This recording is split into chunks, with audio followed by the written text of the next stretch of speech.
Good morning to everybody. A warm welcome here from Brussels. A welcome to our Info Day. The Info Day deals now with the topics under the work program 2022. It concerns the cluster Digital Industry and Space. We have foreseen 3 days of intensive discussions. We hope we get many questions. Questions can be asked via Slido, and the Slido function will be shown in each session, but just to say it now, it's hashtag CL4 Info Day, but we will show it at every session at the beginning. We have now a horizontal introduction, and I'm happy to welcome the directors and who will speak in the following order. It will be first Peter Drell from DG Research Innovation. Afterwards, it will be Ulla Engelmann from DG Grow. Thereafter, Thibaut Kleiner. And at the end, it will be Guillaume Delabrosse from DG DEFIS. So a warm welcome to you all. And I'm very happy now to hand over to Peter Drell. Peter, please.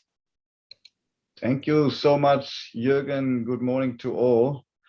I would ask the host to allow me to open my video so that you can also see me. I hope you can hear me. We can hear you. Okay.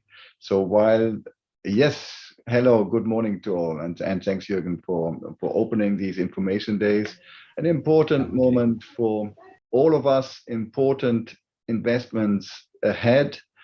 A brief word about the overall context. When we agreed on the key strategic orientations, these have not changed. So sustainable circular economy, strategic opening autonomy, restoring the environment, and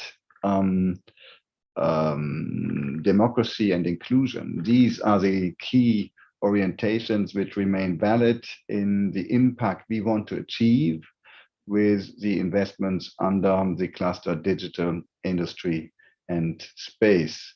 So one important point is what we had published earlier this year remains valid. So you don't have to be concerned about possible changes.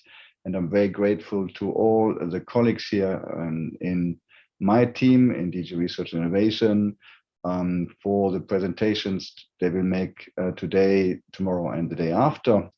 To be very clear, if we are not able to answer one of your questions, because that is the most important objective, that you raise all the questions which arise, then we will come back to you afterwards.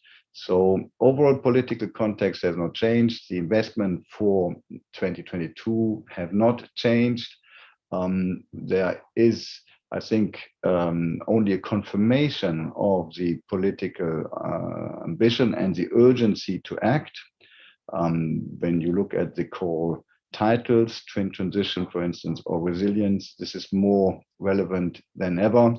And also recently confirmed with what we will do with the Horizon missions, which we have launched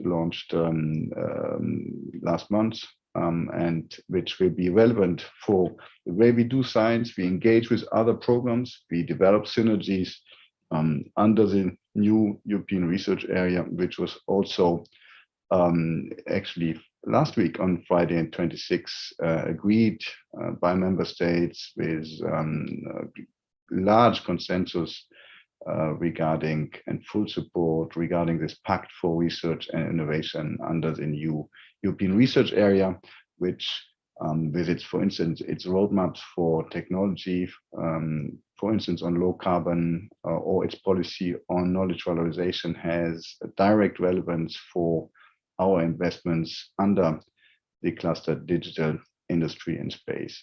So lots of interesting investment opportunities ahead, opportunities to engage across Europe. And here is important that from now on you can benefit from the hop-on, hop-off scheme. So the hop-on scheme, we have 4 widening countries.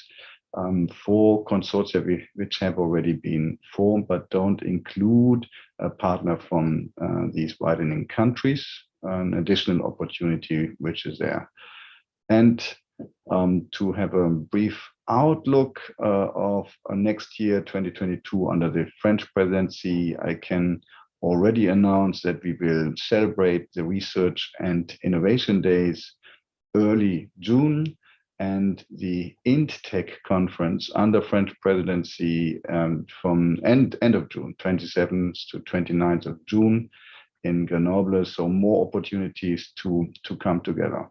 And with that, I hand over to my dear co-chair, and I think that's Ulla Engelmann now who's speaking. Thank you, and have good discussions, good questions, good exchanges, good cooperation.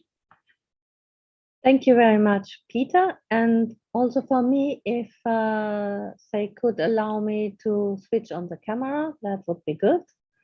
So it's nicer to be seen. Thank you very much.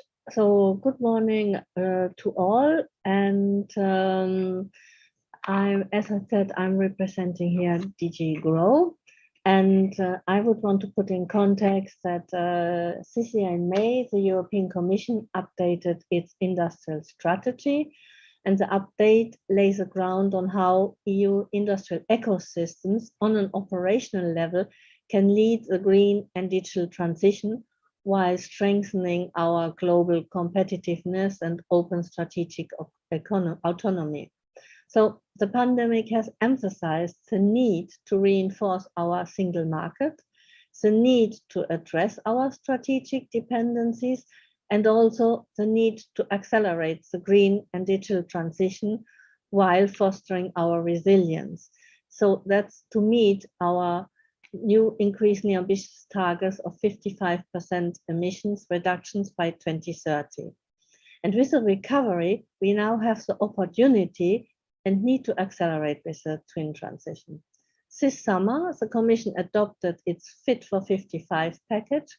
Research on innovation will play determining roles in achieving this Fit for 55 goals for decarbonization and the goals of digitization in the Europe Fit for the Digital Age strategy. And in this context, the Cluster 4 for Horizon Europe is particularly important. Firstly, there is a renewed momentum around tackling our dependence on certain raw materials. You all have seen the supply chain shortages. Raw materials are key enablers for a range of sectors and are essential prerequisites for the development of strategic sectors such as renewable energy, electric mobility, defense and aerospace, and digital technologies. At the same time, the demand for raw materials is set to grow, and the proposed topics under Destination 2 mirror the Commission's commitments for the Critical Raw Material Action Plan to address research on waste processing, advanced materials, substitution, Earth observation and remote sensing, exploitation and processing of critical raw materials to reduce environmental impacts.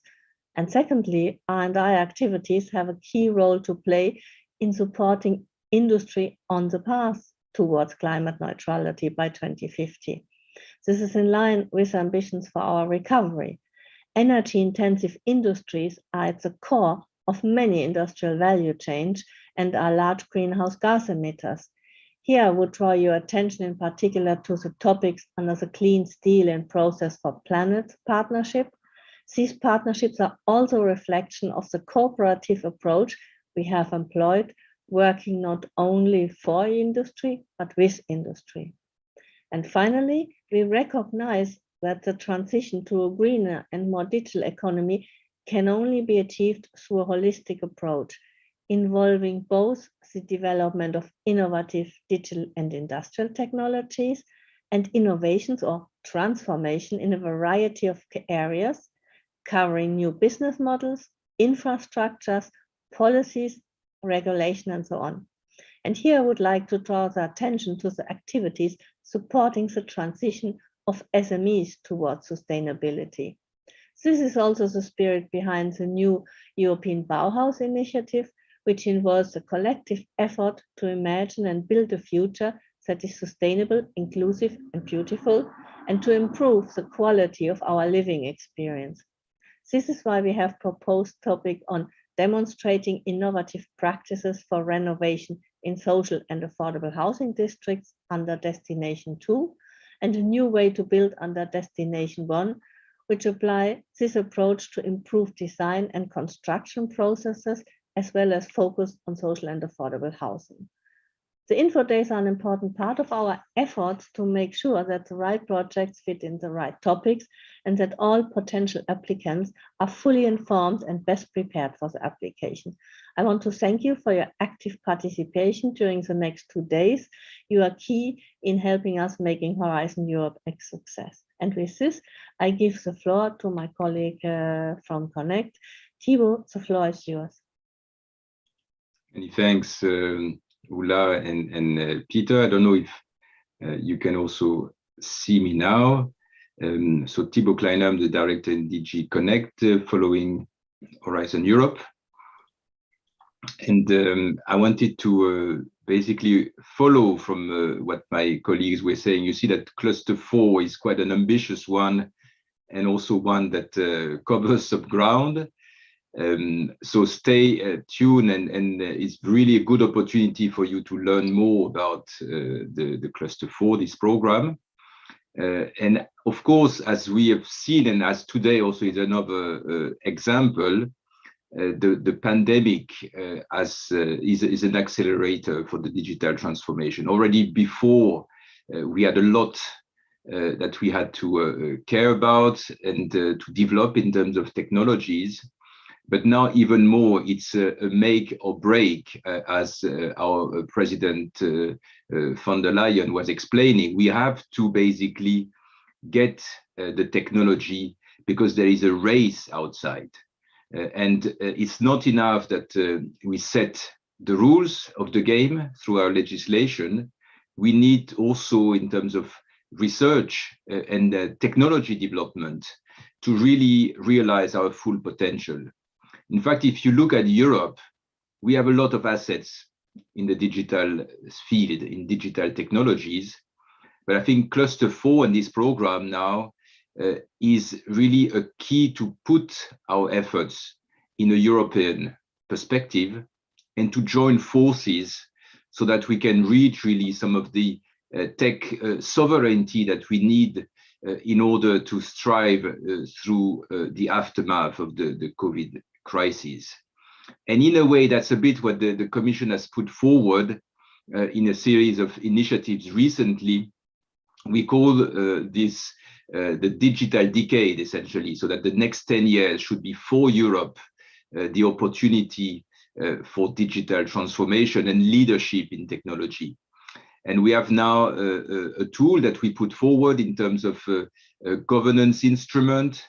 We have a compass, the digital compass for 2030, that shows the way forward and what we want to reach in terms of targets. So have a look at this, because it could be beneficial when you apply also for Horizon Europe, if you can refer to these targets and show that your proposals fit into this perspective, you will certainly make even a better impact. In fact, yes, we want to care about skills, about digital infrastructures, about digital transformation of businesses, and about digital modernization of public services. All these areas are reflected in Cluster 4. And Cluster 4 really, we hope, will direct investments to strategic research and innovation activities in key parts of the digital supply chain, as well as in emerging enabling technologies. So it's a full menu, really, you have across the 6 destinations of our cluster. And we really expect that your perspective is really not only of excellence, but also about building ecosystems, about making sure that research and innovation has joined up so that the EU is not only developing here and there a few elements, but really developing a whole new agenda for this research. And you can see it from low power components and semiconductors in the program to advanced computing systems, but also future networks, edge computings, and very importantly, the data technologies that are a big part together with trusted artificial intelligence. So really, I would invite you during this now 2-3 days to look at the wealth of opportunities in the various R&I and innovation actions, but also try to look at the impact that your research can bring, and make sure that each time you look at how one topic is actually part of a bigger narrative, of a bigger picture. And don't forget that what we have here is also linked very much to activities in joint undertakings. These are really important for the digital part of Horizon Europe. Euro HPC on high performance computing, key digital technologies for the success of Excel for all that is component and semi and microelectronics, smart networks and services for what is beyond 5G and Internet of Things. So these are also important elements to build the ecosystems, and all this will leverage really our activities in all these domains. So really the stakes are high, and we count on you not only to participate in this cluster 4, but also to make sure that your research, your innovation can make a difference for all of us. So with this, I would like to pass the floor to the last of our co-chairs now, Guillaume Delabrosse from digitised.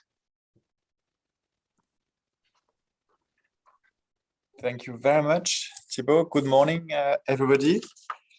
I'm delighted as well to be with you this morning. I'm replacing Catherine Cavada, director in digitised.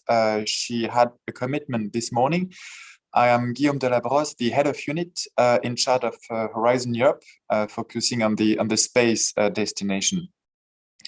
I would like to very much echo what was said by my predecessors, and notably the fact that indeed focusing a bit on the space destination, what we see outside Europe is a global race with on one side space as a booming sector, but on the other side many emergent players entering into a fierce competition. So I think indeed we have with the Horizon Europe Cluster 4 a very strong asset to ensure that Europe will remain in the race when it comes to certain technologies and certain ecosystems. Space is one of them, and we really want to push this agenda forward. We will have for 2021-2022 quite limited budget compared to our initial ambition, but still what we want to achieve is really making best use of that budget to ensure that we are meeting our objectives. And here I'd like to dwell a bit on 5 key messages. One is we want to very much comply with the 2016 space strategy, which calls for the need to make the EU space sector even more competitive globally, and which calls for an increased autonomy. And that's why you will find in the topics for 21-22 topics related to telecom, Earth observation satellites, and reusability of launches. Second, we have adopted the EU space program with a focus on the 4 space components, Galileo, EGNOS, Copernicus, SST, and GovSatcom. And we very much want to use the space research and innovation agenda to contribute to the evolution of the infrastructures, the assets, the services, and the innovative applications. And you will find, for instance, for Galileo EGNOS, for Copernicus, and for GovSatcom, the topics related to the evolution of the infrastructure, the services, and the development of innovative applications. Third point, we very much want to prepare the future. As I said, it's very important that with this R&I investment, we're able to prepare the future of the space ecosystem. And that's why you will find in the work program topics related to quantum and topics related to long-term new space ecosystem, like new space transportation solutions. Fourth point is the need to stimulate the space ecosystem. Access to finance remains a big challenge, as you all know, and that's why we are now setting up a brand new action to support the space ecosystem, which is called Cassini. And as part of Cassini different actions, some of them are related to research, and you will find topics related to this Cassini initiative as part of the different topics that are now published. A very final word, that's my last point, a change compared to H2020 is about open strategic autonomy. This was mentioned by Peter.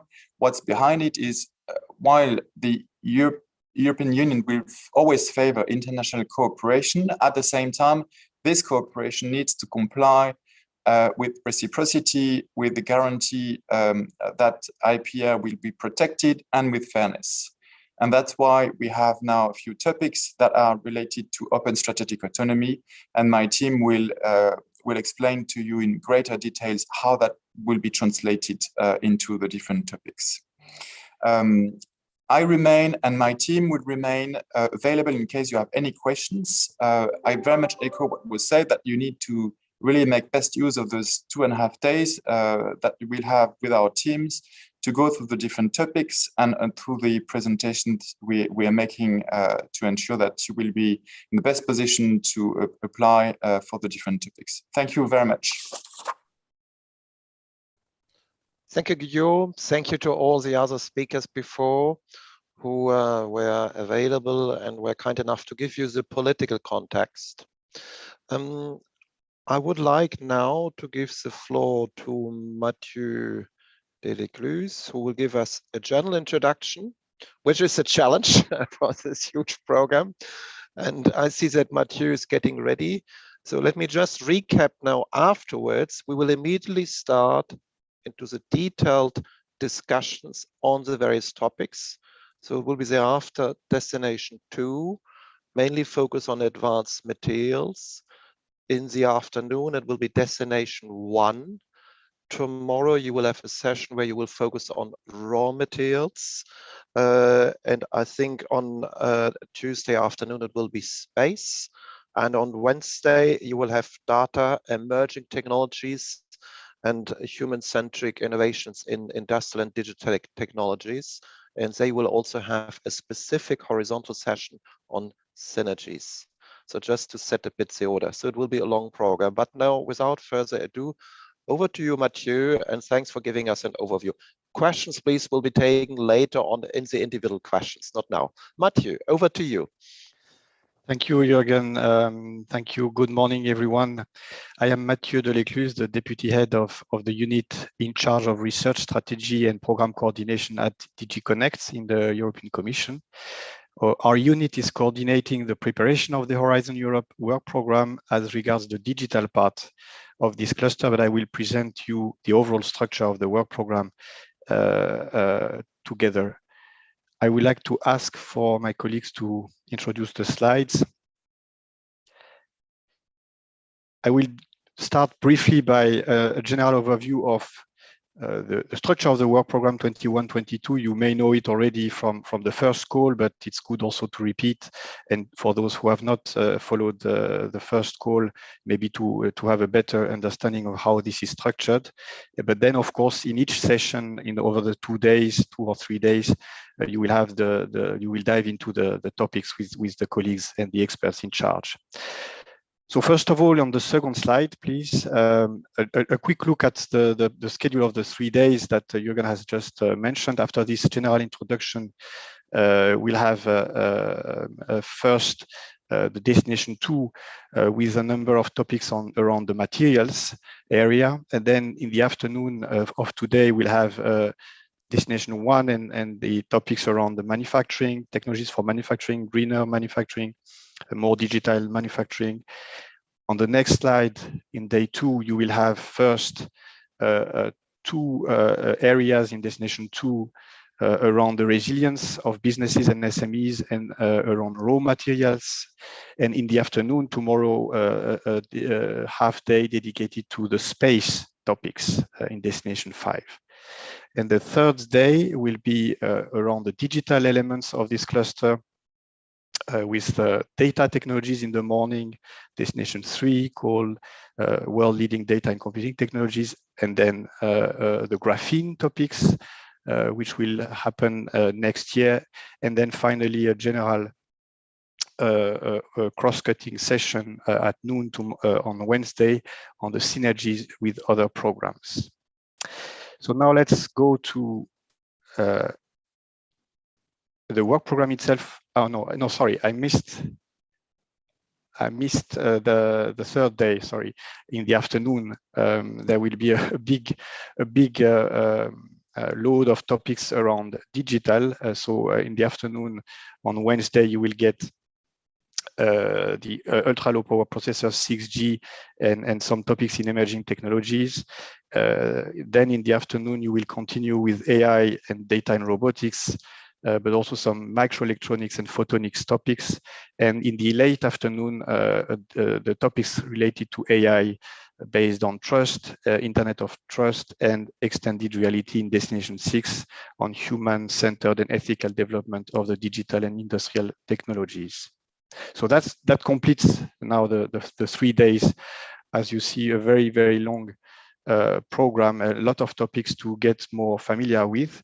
And then in the next slide, I will start talking more about the work program, but again, reminding, as some of the co-chairs did earlier, reminding you of the overall policy context and the important policy documents that you should probably get acquainted with to put your proposals and the projects into also the more global policy context and what we want to achieve. So you see the main ones related to this cluster on this slide: the European Space Strategy, the Action Plan on Critical and Raw Materials, the Circular Economy Action Plan, and as far as digital is concerned, the Digital Decade, digital target for 2030. So there is a communication in March this year, followed up by a policy program adopted in September with a cooperation governance between the member states for achieving those targets. And clearly, as Thibaut Kleiner said,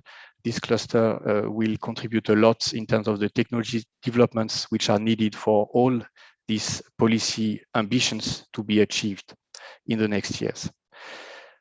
On the next slide, also just to remind the vision of this cluster, we want to develop competitive technologies which are respecting the boundaries of our planet and reflecting the human needs. What we want is to develop the technologies which are there for to make our economy climate neutral, more circular, and a cleaner industry. We want to develop the technologies for digital transformation that we want to shape and master and not be dependent on others. And we want also enhanced autonomy in space technologies, while keeping always all these technologies to the service of the humans, of the society, and not only for the sake of those developments. Before getting in the work program itself, on the next slide, it is important to remember how the destinations and the topics are linked to the policy priorities.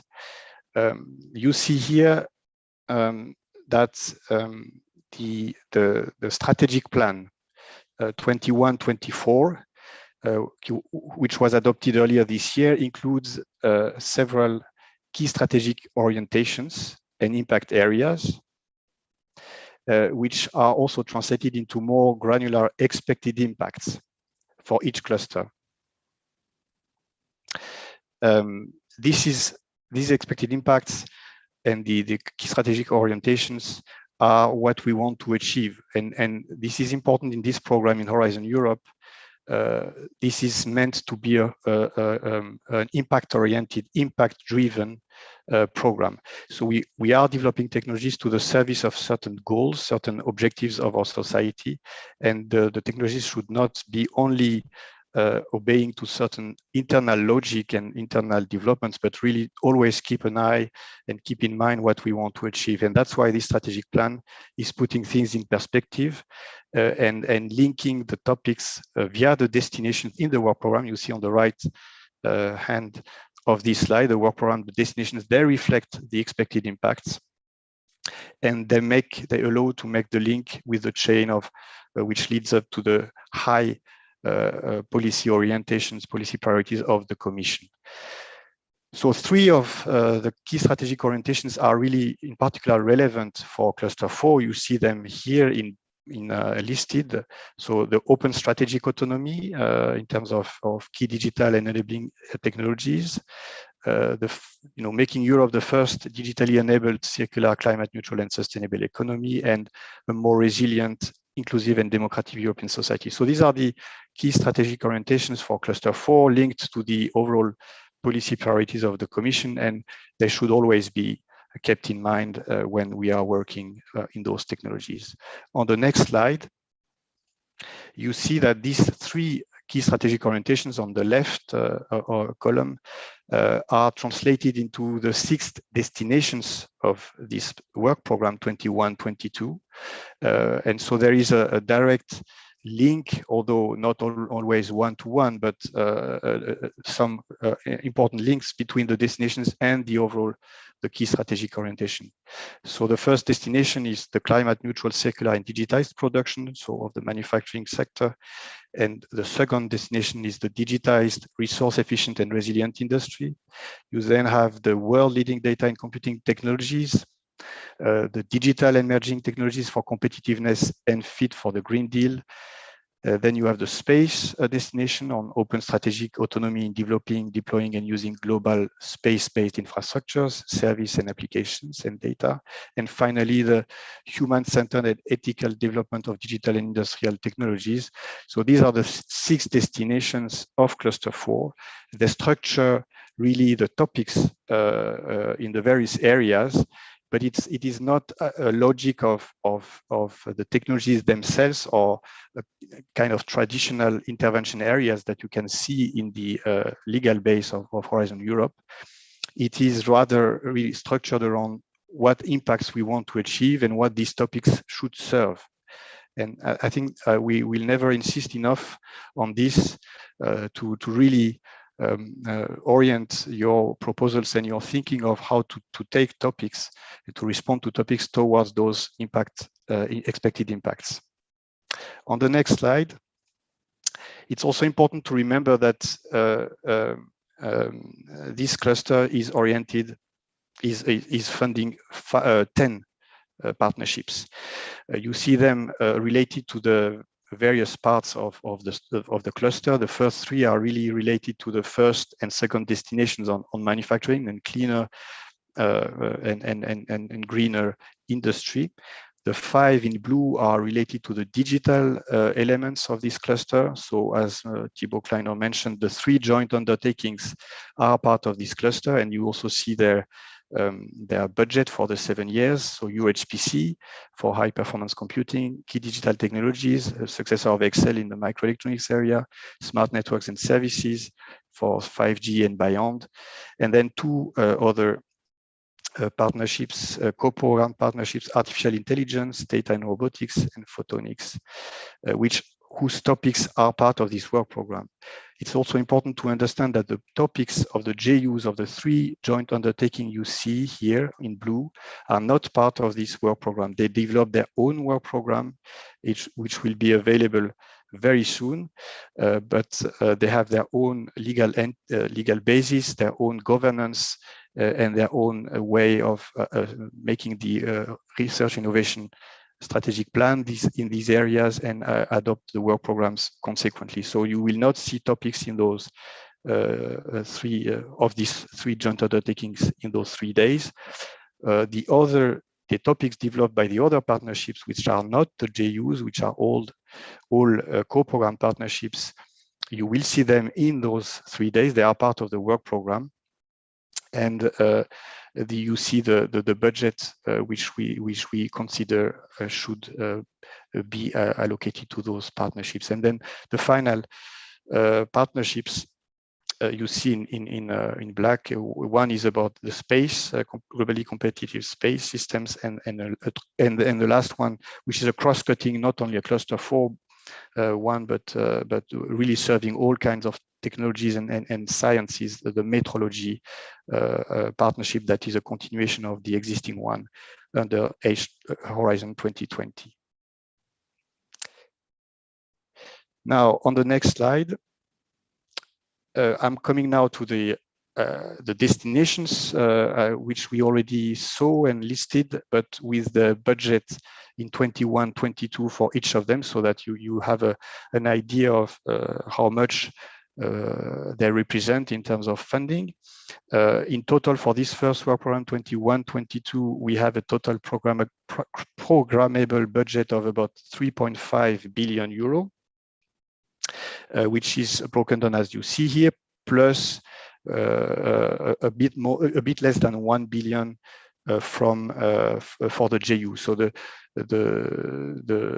full 2 years for cluster 4 is around 4.5 billion, but 3.5 in the work program itself, and a bit less than 1 billion in the JUs.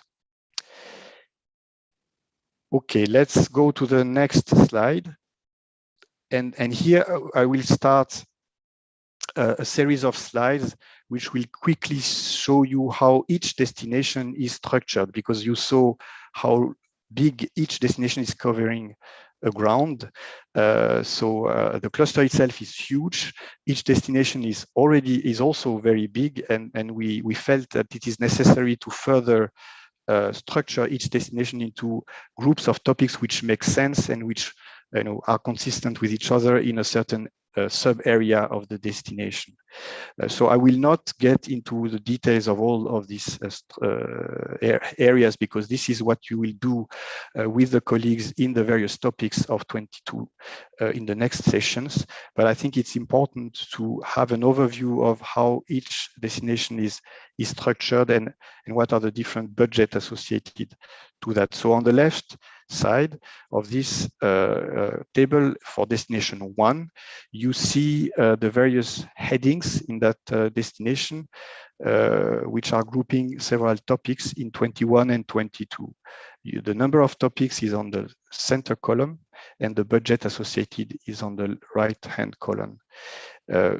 Here we are looking at we are presenting all topics in 21-22 in those slides, but of course in the next sessions, today, tomorrow, and the day after, you will focus on the 22 topics, the one which will be open now or next year, as the first call for 21, as you know, is already closed. So we will not go back to those indeed, but they are listed here, they are counted here in those slides, which are simply presenting the full picture of the work program. So you see the various areas, the green, flexible, and advanced manufacturing, the digital technologies for manufacturing, a group of topics devoted to the construction area, hubs for circularity, enabling circularity of resources in the process industries, integration of renewables and electrification in process industry. So this has not changed. Also, as Peter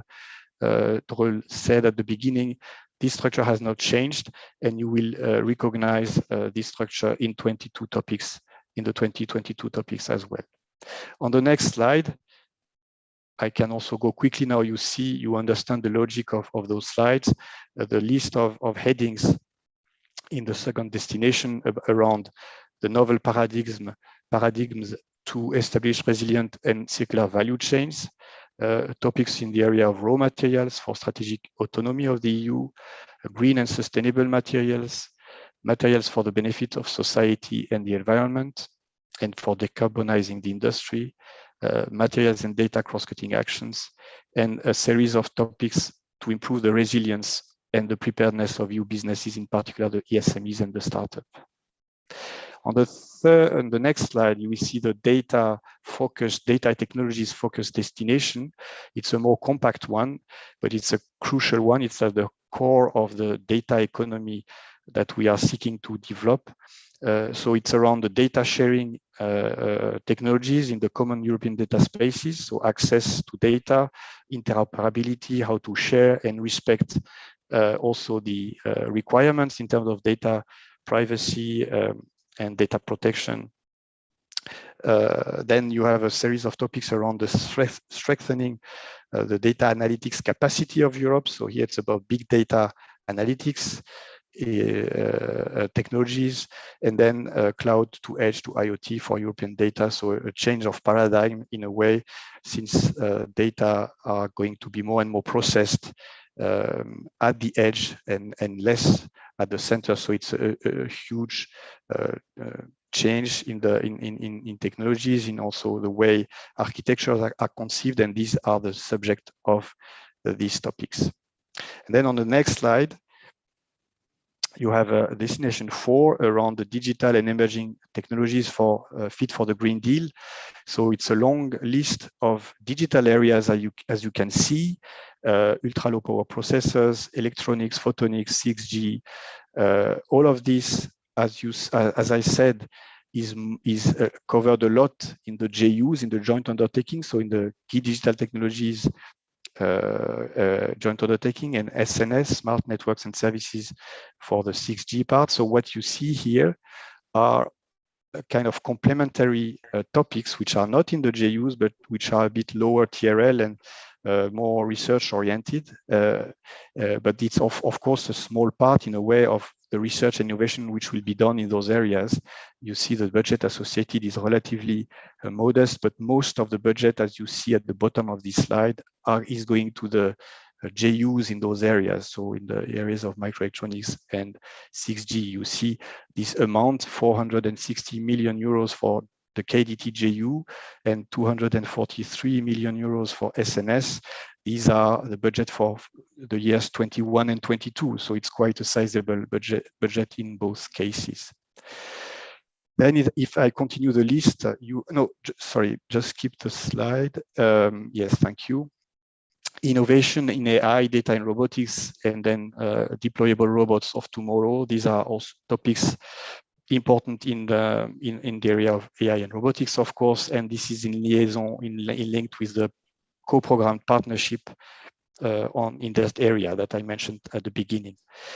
And then you have a section on emerging technologies, which is relatively modest in size, but still important. It's to identify the key technologies of tomorrow and to be ready to take the leadership quite early.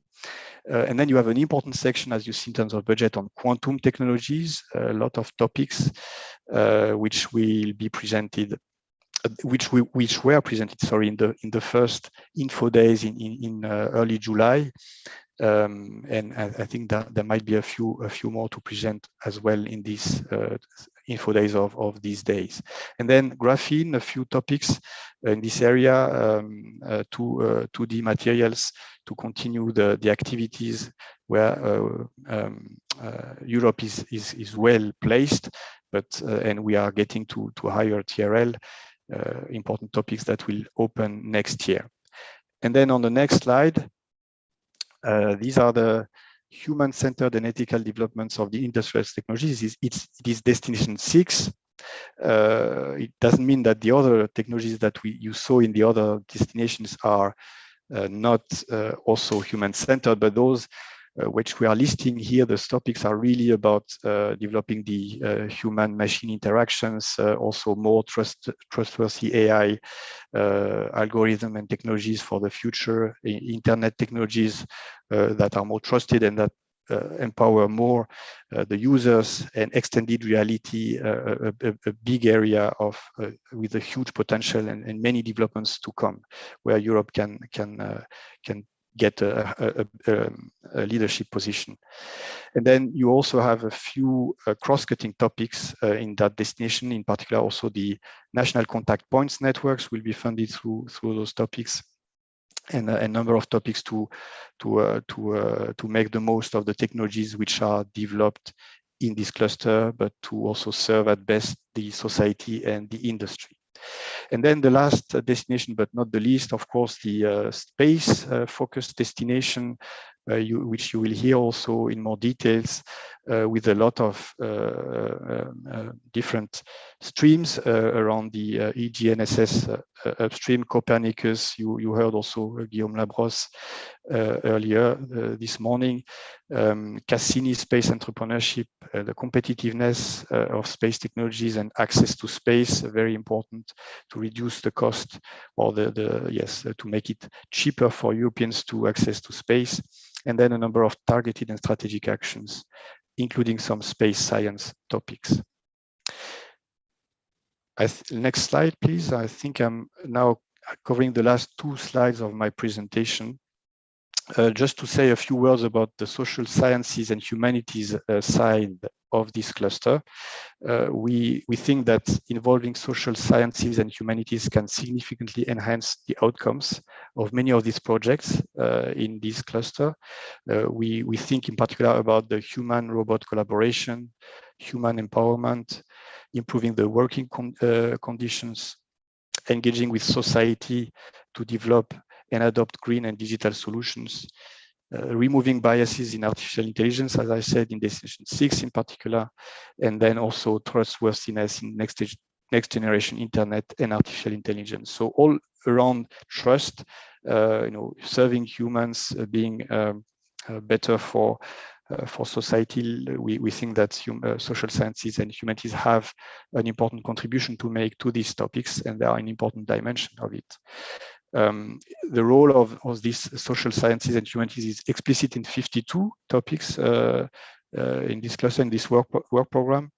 But of course, it doesn't mean that they are excluded from the others. And then there is some opportunities for what we call social innovation in 20 topics of this cluster in this first work program. And the last slide is about international cooperation. There is, as everywhere in Horizon Europe, there is a general opening of Horizon Europe to international cooperation and of this cluster. So you know that the low and the middle income countries can participate with and receive some EU funding. The other countries can participate, but usually they don't receive EU funding, except if we just justify it and specify in the work program. International cooperation is explicitly encouraged in 42 topics in this cluster, in this first work program, and it is flagged on the portal as Stronger Europe in the World, if you filter through that phrase. Now, when it comes to the associated countries, there are transitional arrangements for countries which were formerly associated in Horizon 2020. Now, full association, I mean, I think the process has come to an end almost with most, if not all, of the candidate associated countries. So they are getting now associated for real, and in any case, it is retroactive to 1st of January this year. So they can be fully part of the topics as associated countries. Only Switzerland is now not considered as a candidate associated countries until further notice. So it will not be an associated countries in the very soon. So it depends on more general cooperation agreement, which goes beyond research and innovation. And Article 22.5, as you know, is a new provision in Horizon Europe, which allows to restrict some topics which are particularly sensitive in relation to strategic autonomy, strategic interests, security, and strategic assets. So for some of the topics which are so sensitive, there is a possibility to restrict participation to European actors or to European-owned actors. The restriction may be absolute or not. Sometimes it's only to check further some guarantees that security will be respected by foreign entities. But in any case, it is really a way to make sure that Europe can master and shape some of the sensitive technologies and will not depend overly on third countries for those technologies. In cluster 4, you may know that it concerns in particular topics in the area of quantum, and in particular the high TRL quantum topics, which are particularly sensitive for the future, and in the space area as well. In the raw materials as well, we make use of this 22.5, but with a larger geographical scope of inclusion. So it's mainly to exclude some less like-minded countries, let's put it like that, from the raw materials topics. I think that covers more or less the full presentation of this cluster. I hope it was useful for you to situate where to look for your favorite topics. It gives also an overview of the budget in the various areas. And as Jürgen said, we will take questions in the various sessions dedicated to the topics that will be presented over the next 3 days. Thank you very much, and back to you, Jürgen, for closing the session. Mathieu, many thanks for this excellent overview, comprehensive and very clear. So I hope it was interesting for all those who are following this. We will start now with the sessions on the individual destination. The first one will be about the digitized, resource efficient and resilient industry 2022, or in destination 2, which will start at 10 o'clock, so in 9 minutes from here. And then there will be really the opportunity to ask questions under Slido. I'm repeating how you can use Slido, which is hashtag CL4InfoDay. We will show this entry into Slido again also in each sessions. So please reconnect in 8 minutes at 10 o'clock, and then we start with destination 2. One general hint still is this session will not be about raw materials. The raw materials topics will be dealt with tomorrow morning. So time for grabbing a coffee or for a short break. We will all reconnect at 10 o'clock. Thank you for your attention so far, and we are looking forward to many questions and very good discussions. Thank you very much.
Yes, good morning. Let us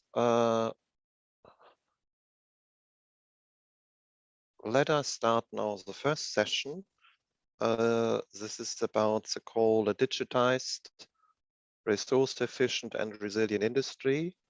Would like to go through the topics in the work program for 2022. And it would be good if we can show now the slides.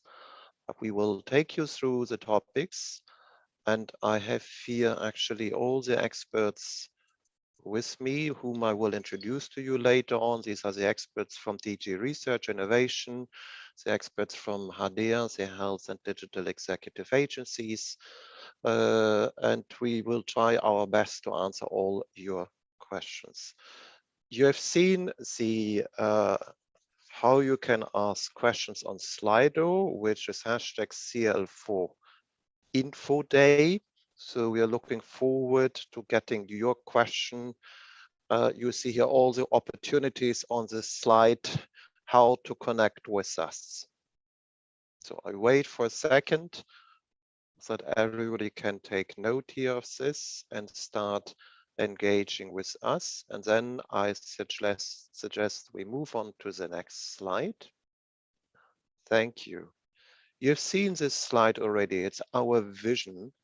So the green and digital twin transition, twins, green and digital, where we have three main drivers: the industrial and digital transformation.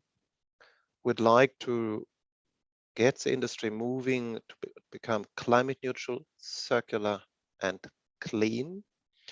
And this is our third priority, that future projects make a major contribution to inclusiveness and resilience, focus on human-centered and ethical developments, the engagement with users, workers, and citizens, social innovation.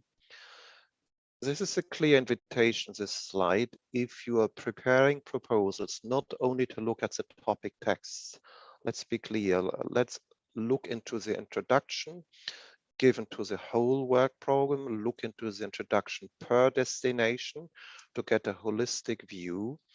The background is that this work program under Horizon Europe is now much more impact driven compared to what you were following in the past under Horizon 2020. And for newcomers, let me repeat, we focus much on this concept of expected output, expected outcome, expected impact, the expected output. What can a project deliver? What can a consortium control as a delivery at the end? The expected outcome. What should actually be influenced? So here you see the vision. That's the influence we are looking for.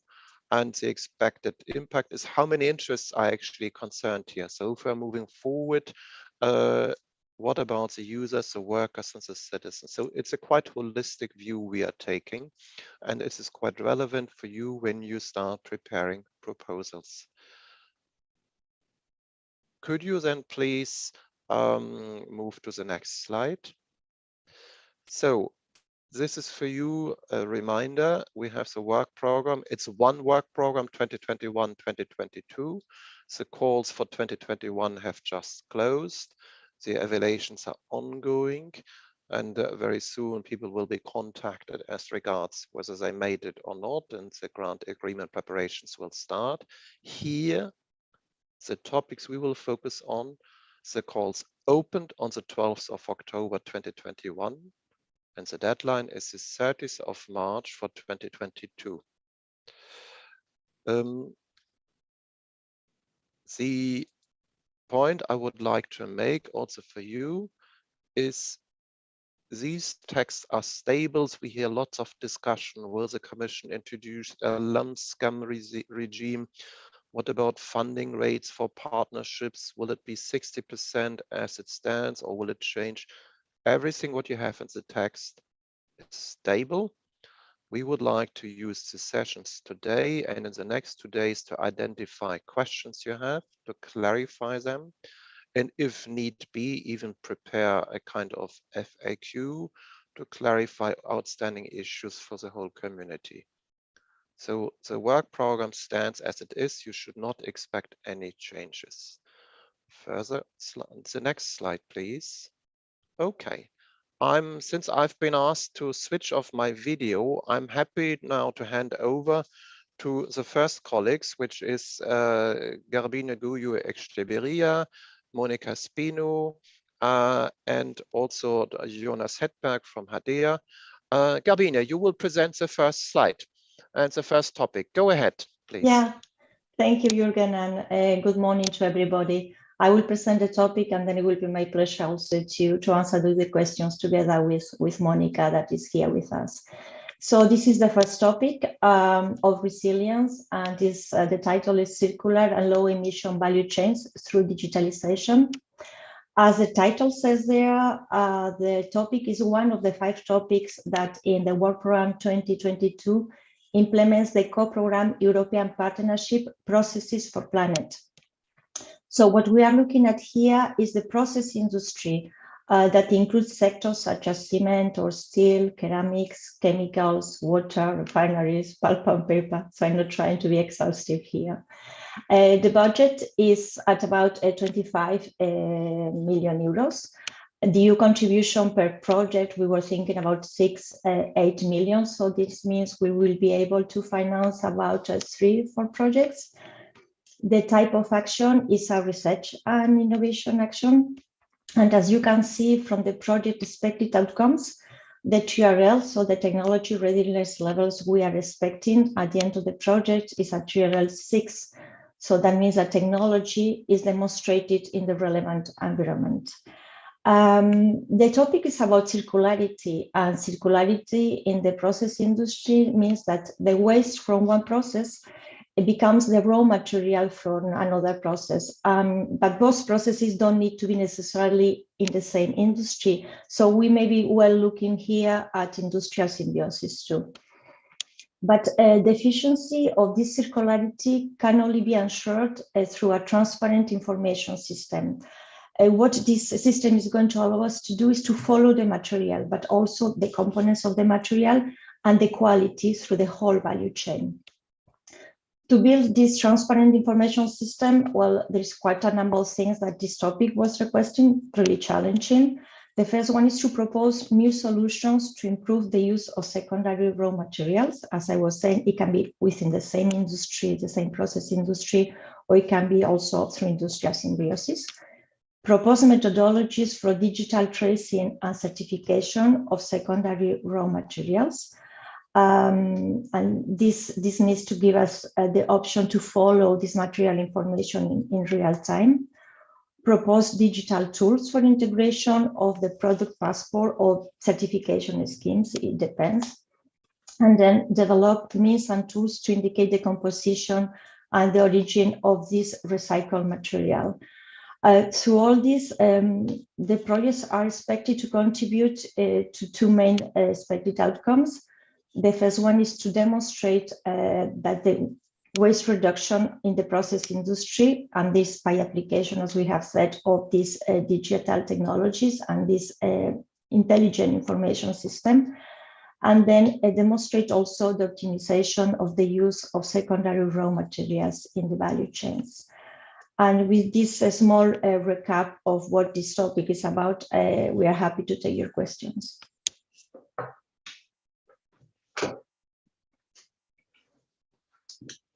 Jürgen, you are muted. Yes, I'm also trying to cope with the digital world. Thank you, Garbine. Are there any questions coming up? My main important point is I would like to refer to the TL levels 4 and 6, which Garbine already mentioned. Are there any questions? It's now the moment to come up. Hello, Jonas. Good to see you as well. And hello, Monica. Any questions?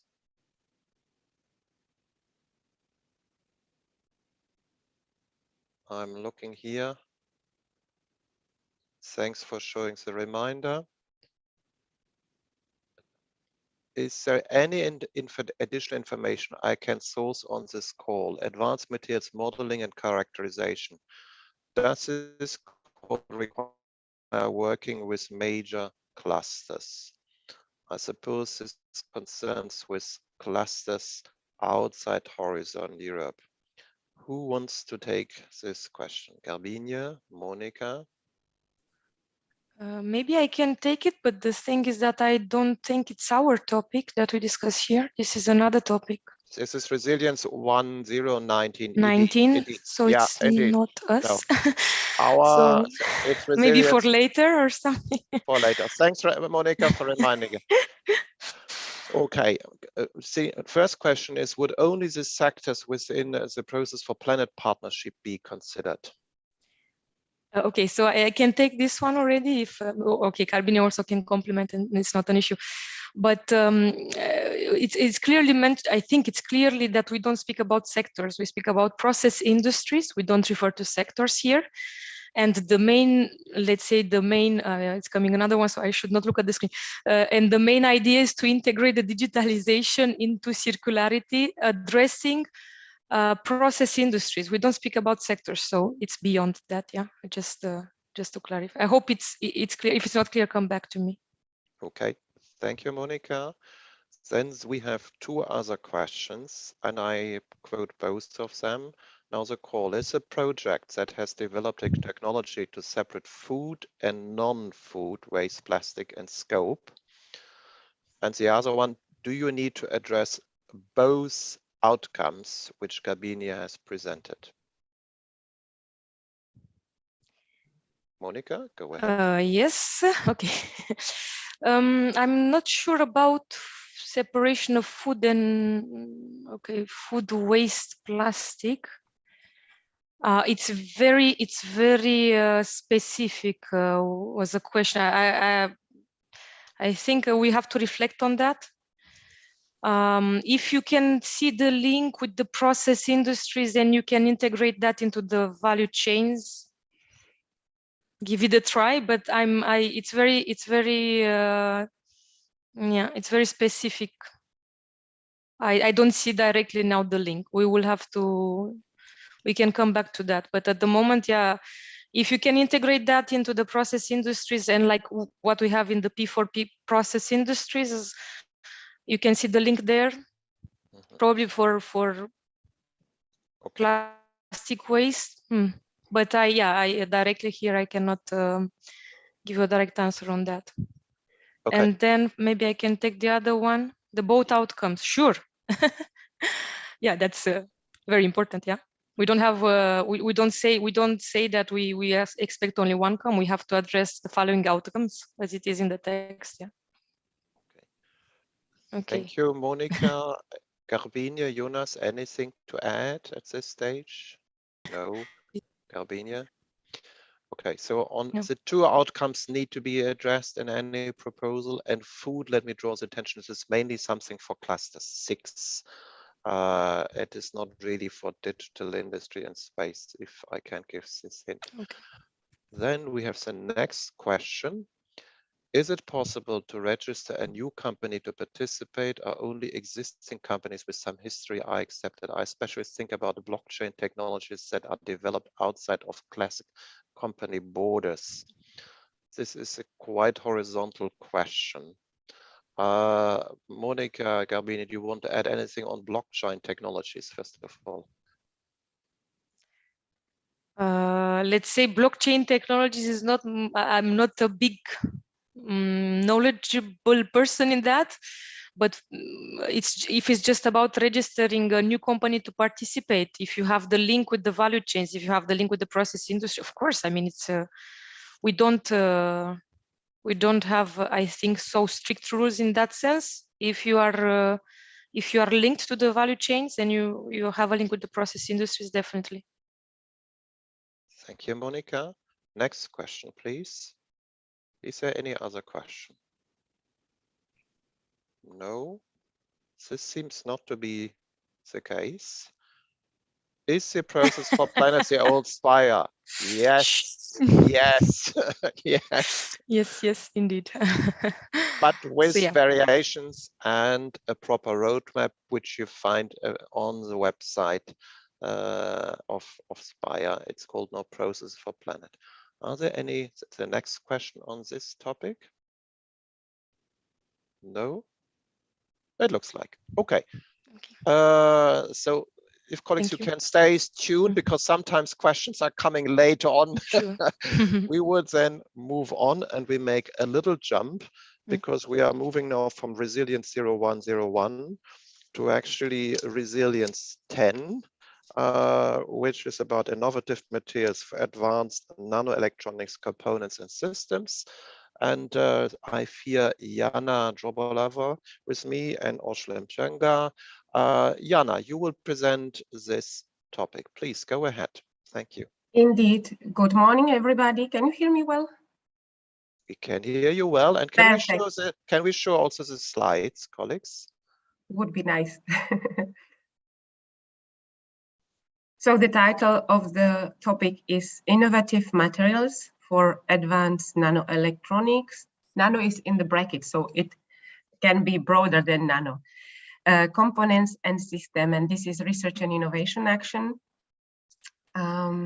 What we expect from the projects is that they should contribute in development of innovative new components and system with enhanced and new functionalities and improved performance in sectors such as healthcare, well-being, mobility and transformation, aeronautics, environment monitoring, security and safety, energy, smart cities and textiles and manufacturing.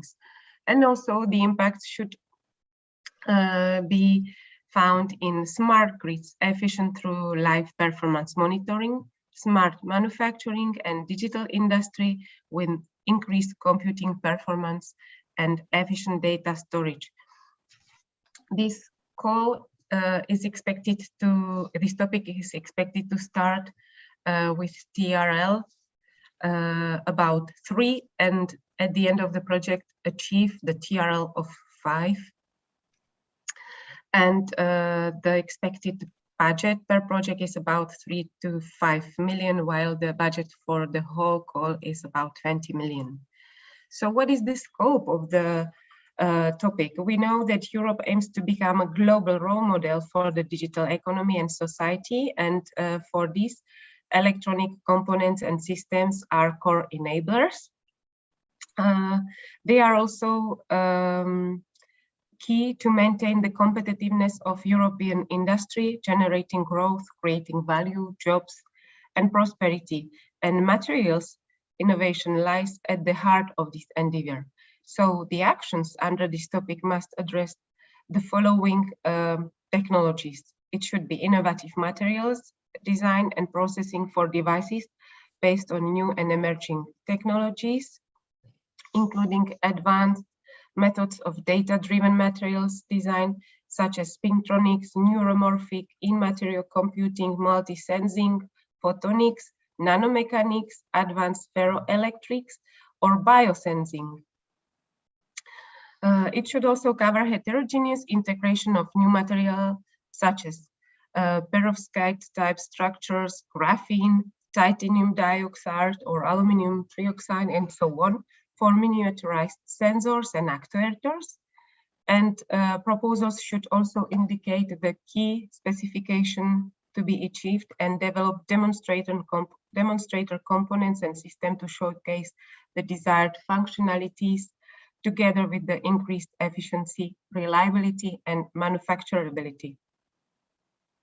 The call is open for international collaboration. And if you have any further questions for this, please come back to me. Thank you, Jana, for this introduction. Now here the floor is open for questions on this topic, Resilience 110, innovative materials for advanced nanoelectronic components and systems. Are there questions? Jana, we have to wait a little bit. I don't let you escape.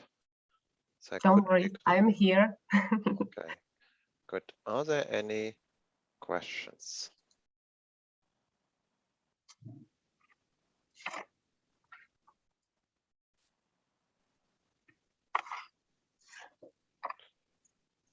What does this mean? Partnership is in this. What does it mean when the partnership is in the call? Okay. Well, this is general, I guess. This is a very general question. You have only one topic in this session, which concerns a partnership process for Planet.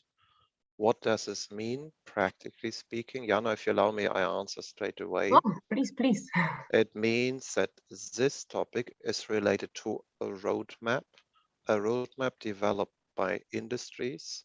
And this roadmap here is a process for Planet roadmap. It's a roadmap of 7 years, which guides us to have industry-related topics in our work programs 2023-2024. I think you can find the relevant roadmaps of co-program partnerships on their websites. This has been explained also this morning in the slides by Mathieu Delescluze, how they function. I hope this helps at this stage.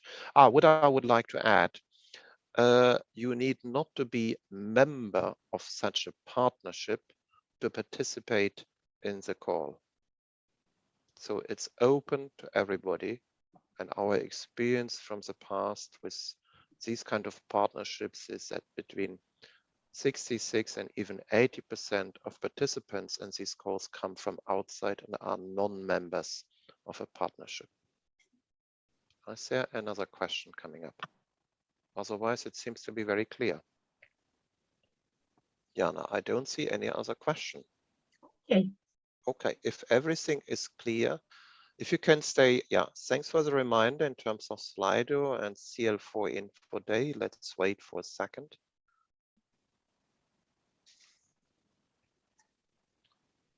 This seems not to be the case. So if the topic is clear, even better. We're looking forward to interesting proposals. Jana, if you can stay a little bit connected still, because questions might come up later. Thank you, Jana. Then I would like to move to the next slide.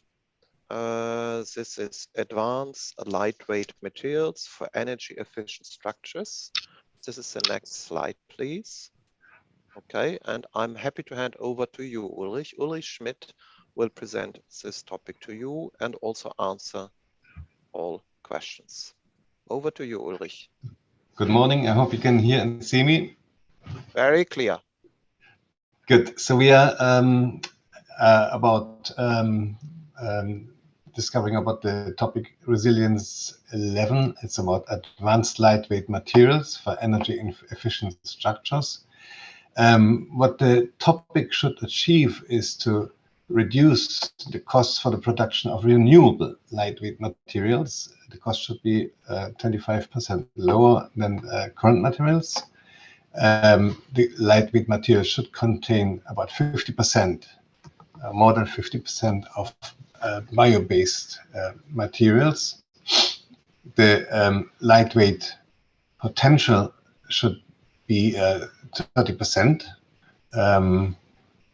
and be operational in extreme environment. That means at higher temperatures. For energy infrastructures, for aeronautics, for space, but also in surface transport. Reduction of CO2 emissions that we want to achieve with this topic is 20% with the life cycle analysis. The new business models should be developed under this topic. And of course, an improved time to market is very pressing to achieve our ambitions under the Green Deal. This is what we want to have as an outcome under the topic. So what do we expect from the proposals? We would like to develop a high-performance lightweight material, and associated manufacturing techniques should be developed. And proposals should address to develop new chemistries for fast-curing resins, including bioresins, and the associated technologies for production. We should have cost-competitive renewable resins and core materials that are combined with fibers to make renewable lightweight composites and structures. The design paradigms should enable hybrid composites that are based on a variety of constituents. The performance of those lightweight materials should be resistant to temperatures above 300 degrees. Obviously, we are dealing in an ambitious environment of aeronautics, space, and there the material has to be resistant to these temperatures. And the new multifunctional.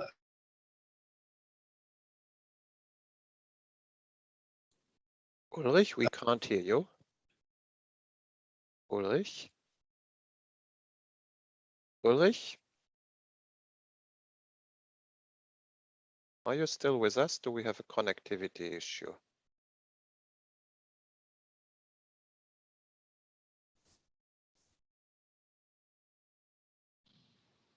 Can you hear me? Now we can hear you, Ulrich. You're loud and clear. Yeah, there was a short power cut here. So we were at the level of the temperature resistance, temperature resilience. We need new multifunctional composites that are optimized to have several functions and thermal management, heating and cooling. Also to be used in energy harvesting and storing, morphing and self-monitoring. And we need recycling technologies to have the polymer composites in the end of life, basically cradle to grave, what we call this, to look at a sustainable application of those developed structures. So we want to achieve a positive environmental impact, and proposals should include, of course, a business case and exploitation strategies. Altogether, the topic is open for international cooperation. So I think we have the topics at the end of the presentation of the groups of topics, and I give back to the moderator, Jürgen Tietje, please. Thank you, Ulrich. Thank you for this introduction. Now the floor is to the audience. If there are any questions via Slido, questions via Slido.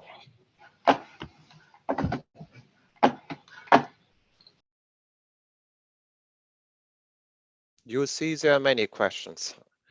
The first one is, if I can see it, I can read it. Surface transport. Do you mean automotive rail, Ulrich? That's the first question. Then the next one, surface transport. Do you mean automotive rail? Can you take that question first, Ulrich? Yes, absolutely. It's automotive, it's rail, but if needed, you can also think about surface as shipping, where those materials are applicable. Okay. Second question about bio-based materials above 50%. This can be, of course, also recycled materials. Yes. Okay. Then the next one is all the bullet points of the scope should be addressed or not? Not all. Obviously, if you can address more than one, this will be considered as a positive element in the proposal, but it's we did not write in the topic text that all of those bullet points have to be addressed. Okay. I would suggest there's one question on resilience 0101 for you, Gabino and Monica and Jonas, but first of all, there are questions still to this topic. Let's go through the questions of this topic. Is it a call addressed only for the development of thermosets or also for thermoplastics? Ulrich.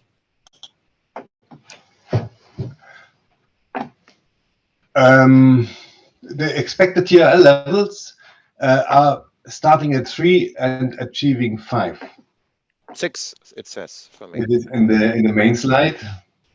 Yeah. Okay. What about thermoset materials? Yes.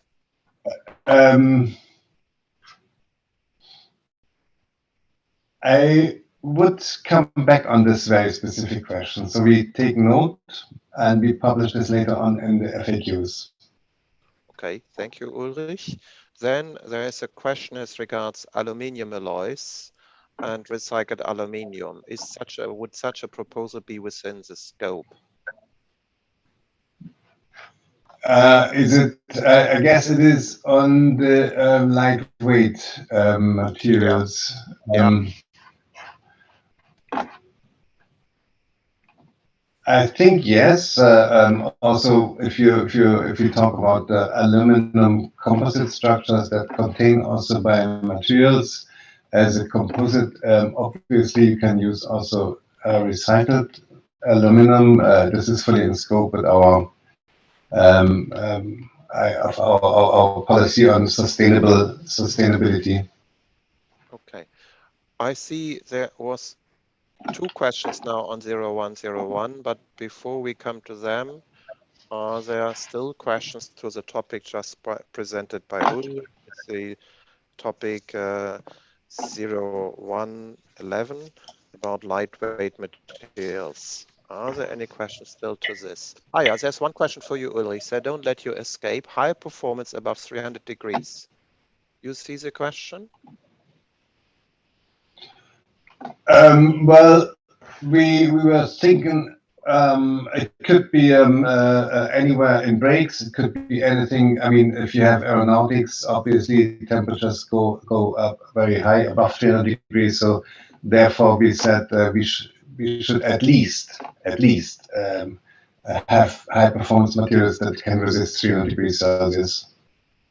Thank you, Ulrich, for this clear answer. Are there other questions related to this topic?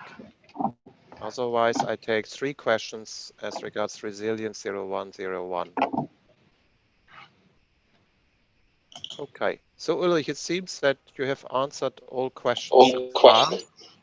Then I go back to Garbine, Monica, and Jonas. There are 3 questions on resilience 0101 concerning the traceability recommended from the raw materials perspective. The traceability, should someone take the raw materials perspective, also focus on the secondary raw materials flow, secondary materials flows? The next question is there a request to demonstrate this at pilot level, the traceability or reuse or recycle approaches of composites and as secondary raw materials for specific applications? Could the proposal have different pilots? Resilience 0101 is reported activities are expected to start at TL3 and achieve TL6. But in the slides, the start is TL4. Okay. Who would like to take these 3 questions? Garbine, Monica? I can already take the first one, Jürgen. Yeah. Go ahead, please. Well, we speak about circularity, so I'm not sure what do you mean by either we take the whole value chain, either we focus on the secondary. If you want to address circularity, you have to look at the whole value chain and the secondary raw materials, how to include that in the value chain back. So I guess that I'm not sure I see the issue. So for me, when we speak about circularity, you have to address both. Either you start from a raw material, which is actually a secondary raw material. Either you start from let's say not a secondary raw material, but you still have to know how to reintroduce that in the circuit. So you will have to address it somehow when you speak about circularity. Garbine, I see that maybe she wants to complement because she has the hand raised. So maybe. Garbine. Yeah, no, thank you. Up. Okay. Okay, digitalization is not my stuff when it comes to Zoom. Huh? No, it's because when you were speaking, I was reading the topic, and it's true that for tracing, we were mentioning tracing on secondary raw materials. But then, of course, then when you are the last point about recycled materials, so about the whole flow, we are also talking about being able to trace we are not using the word trace, but to indicate the composition, the origin, etc. So just to confirm what Monica was saying, it's really traceability through the whole chain. Yeah. Okay, and maybe I will take the, I don't know. Wait. Yeah, the TRL, because the TRL, yeah, it might be a mistake in our slides. We didn't have probably the same text as it was published on the web. So you might, yeah, I think there is just a correction there on our side. It should, if it's TRL3, it should be TRL3. We just didn't have the right text in the slides. Yeah. So if you have that in the web, it's the right version. Yeah. And so we confirm TRL3. Yep. Yeah. And then the last, I think that the other one on the composites, if I'm not mistaken, might be for the other topic that Ulrich presented, but maybe the person who wrote, because I have the feeling we speak about composites here, and it was not what we were. So maybe it's just the title which is wrong in the question. Maybe if Ulrich can read also what's in the question, maybe he can confirm that I'm right.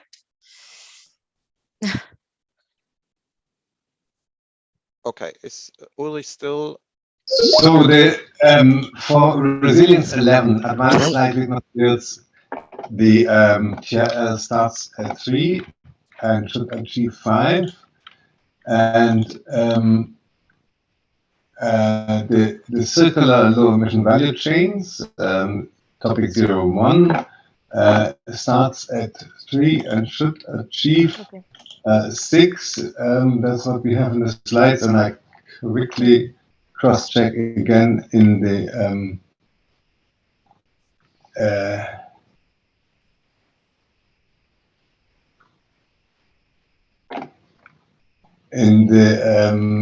work program. It is not indicated. It's a research and innovation action, but the TRL level is indeed not indicated. So we may need to take this as an FAQ, I would say.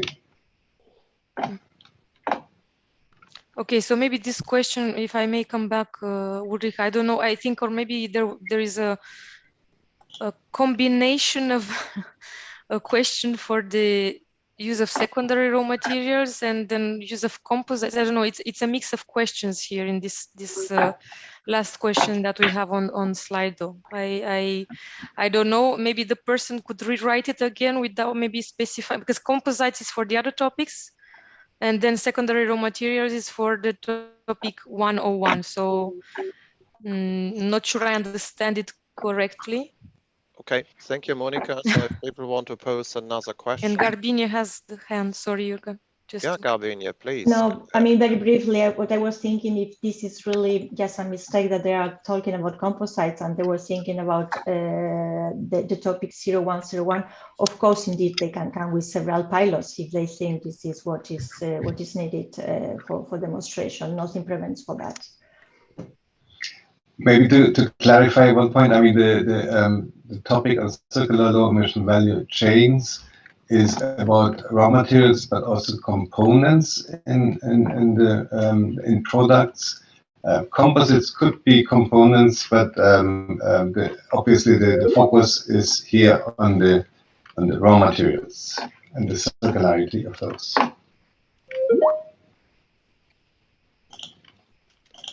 There's still one question from via Slido, which will be, why the title speak about energy efficient structures? That's for you, Ulrich.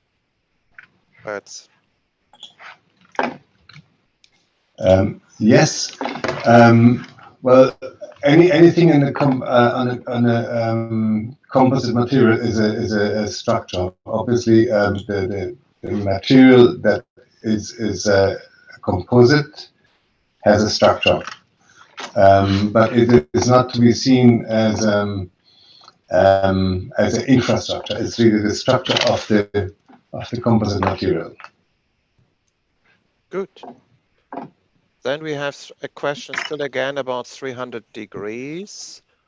Thanks a lot, Garbinia, Monica, and Jonas. I think you have answered all questions on Resilience 01. Now, Ulrich, you're back in the spotlight, about 300 degrees.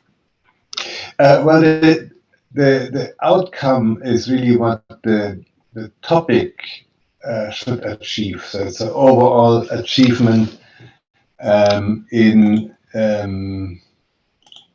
delivering energy efficiency, delivering on CO2 emissions. The scope is what the proposal should address, and the proposal should address to develop bio-based, lightweight materials that are resilient to use above 0 degrees.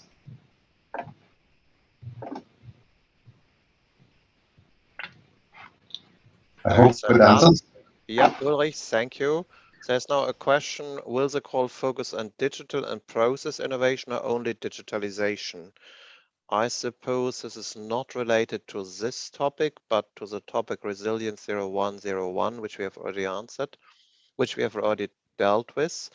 Gabinia will come back to this. Let's wait, first of all, whether there's still any questions on energy efficient structures on this topic. If not,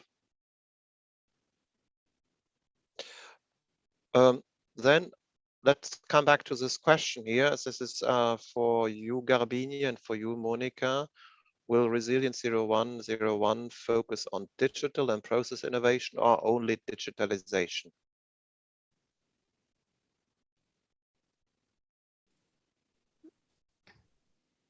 Both. Sorry, I did. So it's both. In fact, I mean, it's digitalization in the processes, digitalization in the circularity. So the idea is to include digitalization to help make to contribute to circularity. So it's both. Yeah, just to keep it short. Thank you very much. Then let's come to the next topic. There's one question still on 0111. Okay, now it's a bit back and forth, I must say.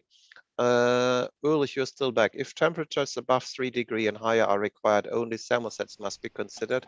It is difficult to think to use an aerospace sector with lightweight materials that must be 50% bio-based and only thermoset.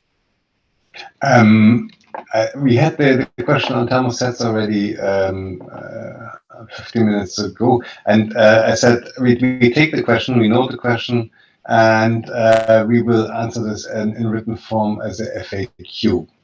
Okay, thank you. Thank you. So then I suggest we move to the next topic, which is functional multi-material components and structures, Resilience 0112. And here we have two colleagues, Thomas van Humbeck from DG Research Innovation and Rosica Vasileva from HADEA. Thomas, the floor is yours. Thank you, Jürgen. So good morning to all. The topic we'll be dealing with now is indeed functional multi-material components and structures. So the context for this topic is in optimized lightweight designs, as is more clearly explained in the full topic text. So multi-material structures, they have specific challenges, and these should be addressed from a multidisciplinary perspective, from the stage of design to manufacturing.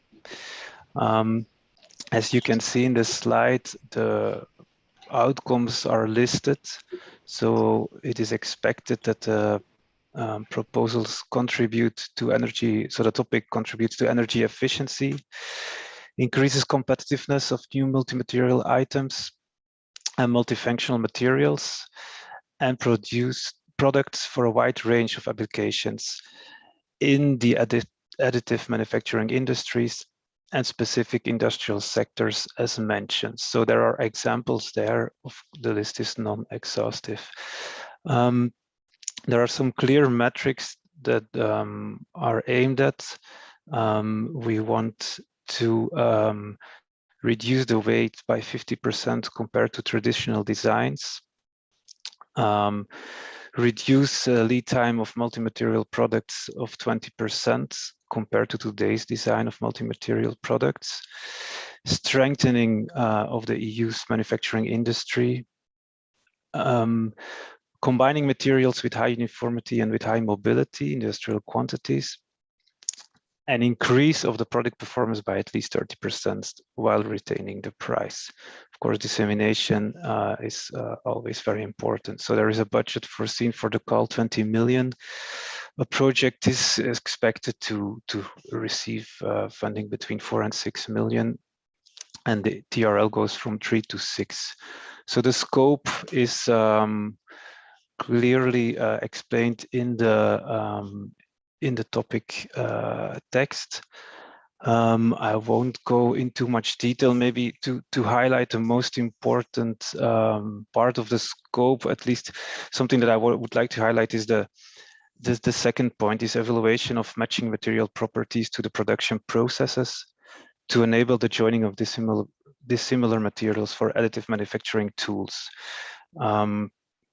I think the other parts of the scope we can read in the text, so I think we can go to questions. Thanks a lot, Thomas. Let's focus now, first of all, on Resilience 0112. I just heard there are questions on the previous topics, but first of all, are there questions related to Resilience 0112, functional multi-material components and structures?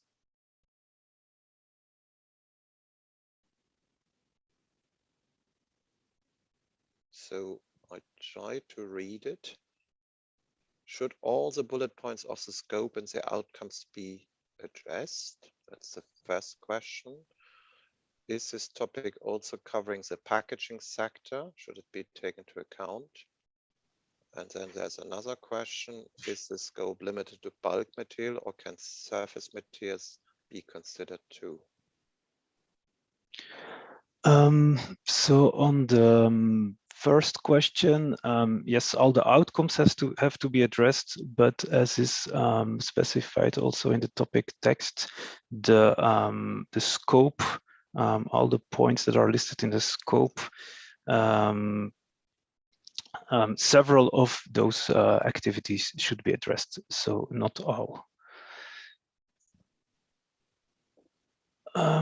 Then the second question I can see on the screen, or the upper one now, the packaging sector.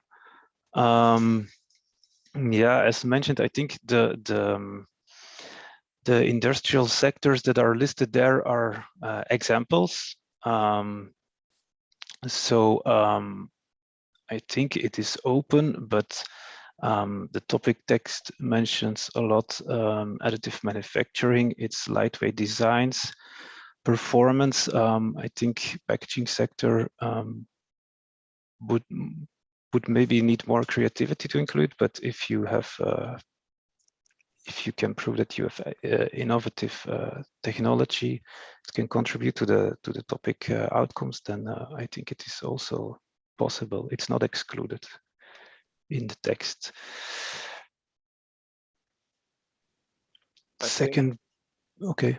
Yeah, go ahead, Thomas. No, yeah, I'm just replying to the questions as I see them appear on the screen. The second bullet point of the scope, what are additive manufacturing? No, I think the AM abbreviation stands for additive manufacturing in this topic. Okay. The next one is the outcome must be a process or a component. Then develop optimized structures in terms of operational performance and weight with a goal of reducing weight by 50% compared to traditional designs. Must this be shown also in the methodology, or only the expected impact? On the first question, it's an interesting question. I think the focus is that there is improvement in general. So the developing optimized structures, as is mentioned in the second question, is part of the outcome. So I think, yeah, I cannot really state now. I think I would have to come back to see if we can confirm the first or the other one, the first or the second one. Yeah, questions are switching, so I don't know which to attend first. Okay, maybe we take the one. Is the okay. metal part of the scope? Can it be one of the materials to be addressed? The next one is, what is meant with multi-material? Can it be assembled, or does it need to be manufactured together? And the third question is, the business case must be on an application, for example, in aeronautics. These are three questions. Okay, so the first question, is metal part of the scope? Yes, metal can be part of the multi-material. The second question, what is meant with multi-material, assembled or manufactured? It can be both. I think in the scope, it is also stated that one of the points is a combination of precision engineering design with additive manufacturing methods to provide tailor-made joining solutions for dissimilar materials. So yes, I think it can also be assembled. I think there is a focus also in the topic text on use and recycling. So for example, reuse and dismantlement of materials, of the multi-materials, is important in this context. The business case must be on an application, for example, in aeronautic. I'm not sure if I understand the question. The business case, yeah, I will have to come back to that. I cannot really relate to the business case. Yeah, it should include a business case and an exploitation strategy, but that is very general for all the topics in this destination, I think. So it's not really a specific question for this topic. Okay, so we come again, the question comes back to develop optimized structures in terms of operational performance. This relates to the second bullet point. Okay. In the expected outcomes section. Must this also show the methodology or only the expected impact? Well, I think the text is clear. It refers to the expected impact. Yes, I agree. It is mentioned under the outcomes, so yes. Okay. What is meant with multi-material? Can it be assembled or does it need to be manufactured together? You already answered this question, Thomas. Yes, indeed. Okay. Is the focus on additive manufacturing? Yeah, I think so we have had proposals in the past that focused, for example, on adhesion bonding, but in this case, it is also stated in the scope that the additive manufacturing processes are of importance. So the focus is there. Of course, it's not explicitly mentioned in the outcomes, but if you check the scope, then additive manufacturing is in the focus, yes. Okay, then we have the next question. Is the scope limited to bulk material or can surface materials be considered too?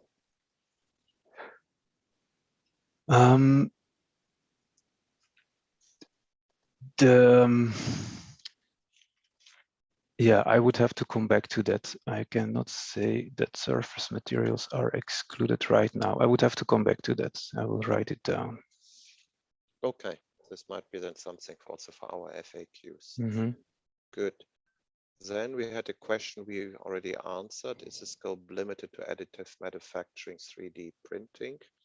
It is not limited because I think it's not excluded explicitly, but it is very important. So I think the main the main focus would be that it has to be very innovative, but additive manufacturing is clearly stated as being of importance to this topic. Thank you, Thomas. We have sent another one. You're not yet off. Can tool manufacturing be considered as being part of the scope? tool manufacturing, I think the focus is on developing optimized structures. That's in the outcomes. If the tool as such is the product or the multi-material, I guess so, but I don't see where if tool manufacturing is referred to as a specific activity where multi-material structures are part of the products, yes, it can be part of the scope, but if the focus is on designing a new tool, that wouldn't fit with the developing of optimized structures and reduction of weight. Okay, there are two further questions, Thomas. The first one is, can this topic be focused on automated fiber placement? Can this be considered as additive manufacturing process? This goes now very much into the detail. And then the next one is multi-materials are intended also as to the development of new composites. Yes, on the automated fiber replacement, that is indeed too detailed for me now to answer. We can try to come back to that, but yeah, it's not about stretching the definition of additive manufacturing, but I cannot exclude it. We will have to come back to that. Then what was the next question? Multi-materials Yeah. are intended also as the development of new composites. I'm trying to understand the question. Okay, maybe we go then to the next one, because sometimes okay. it's not so easy in that indeed to read. We have now, first of all, a question about, can you please clarify a bit more the focus of business case in this topic? Then we have a question about polymeric matrix composites. Can they be considered as multi-materials? So maybe we start with the focus of the business case in this topic. Yes, so in the scope, it is mentioned that proposals, and I will read it, submitted under this topic should include a business case and exploitation strategy as outlined in the introduction to the whole destination. So business case is important since the topic will focus on developing these new optimized structures, and we are there should be an application. I mean, it should be relevant. I think also the TRL, I would have to check again, but it's at 6. So the technologies should be demonstrated in a relevant environment. So I guess there also comes a little bit, it should be something that will in the long term be commercial. So yeah, the business case is part of the topic or should be part of the proposal as with any topic under this destination. Thank you, Thomas. Then there's a bit of kind of yes/no type question. I suppose that the topic is mainly addressed to develop additive manufactured metallic materials for aeronautics, including multi-materials, since the text mentioned joining of dissimilar materials. Is this correct? This is definitely one of the possible subjects or focused areas of the topic, but it is not, the topic is not dedicated or aimed at aeronautics only. I mean, it is in general on multi-materials, but of course the joining of dissimilar materials is relevant within aeronautics. But it's not exclusively dedicated or focused on aeronautics. Thank you, Thomas. Very clear. Then there was another question. Polymeric matrix composites can be considered multi-materials.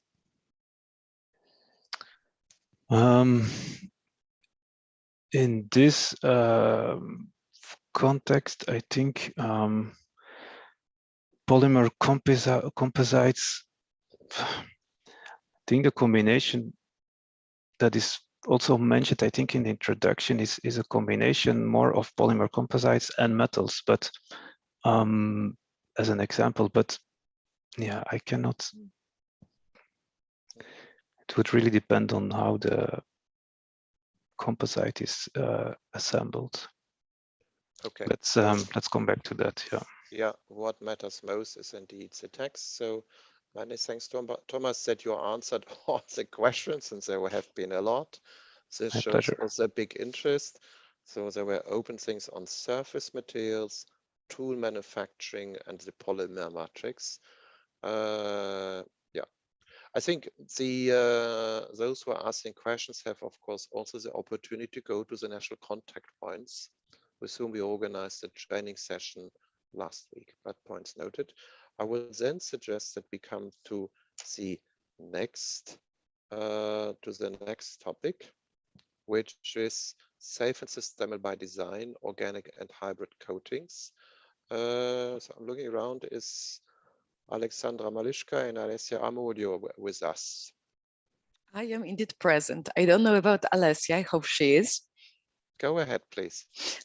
Thank you very much, Jürgen. Thank you for the opportunity to present this topic and also to provide you a bit of the context under which we decided to develop this specific call. So here indeed, we are talking about safe and sustainable by design, organic and hybrid coatings. This is research innovation action.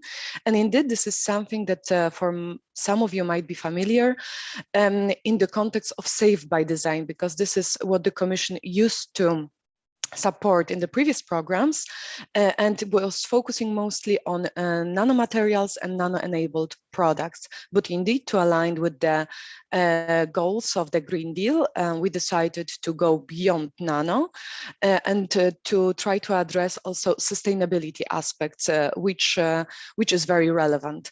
And in this specific case, this is indeed a topic of societal urgency and need, and it very much aligns with the ambition of the chemical strategy for sustainability, which is looking for replacing the hazardous substances. And here, and specifically, we are looking for innovative materials to replace PFAS coatings, and specifically because currently those take the larger share of the organic coatings market.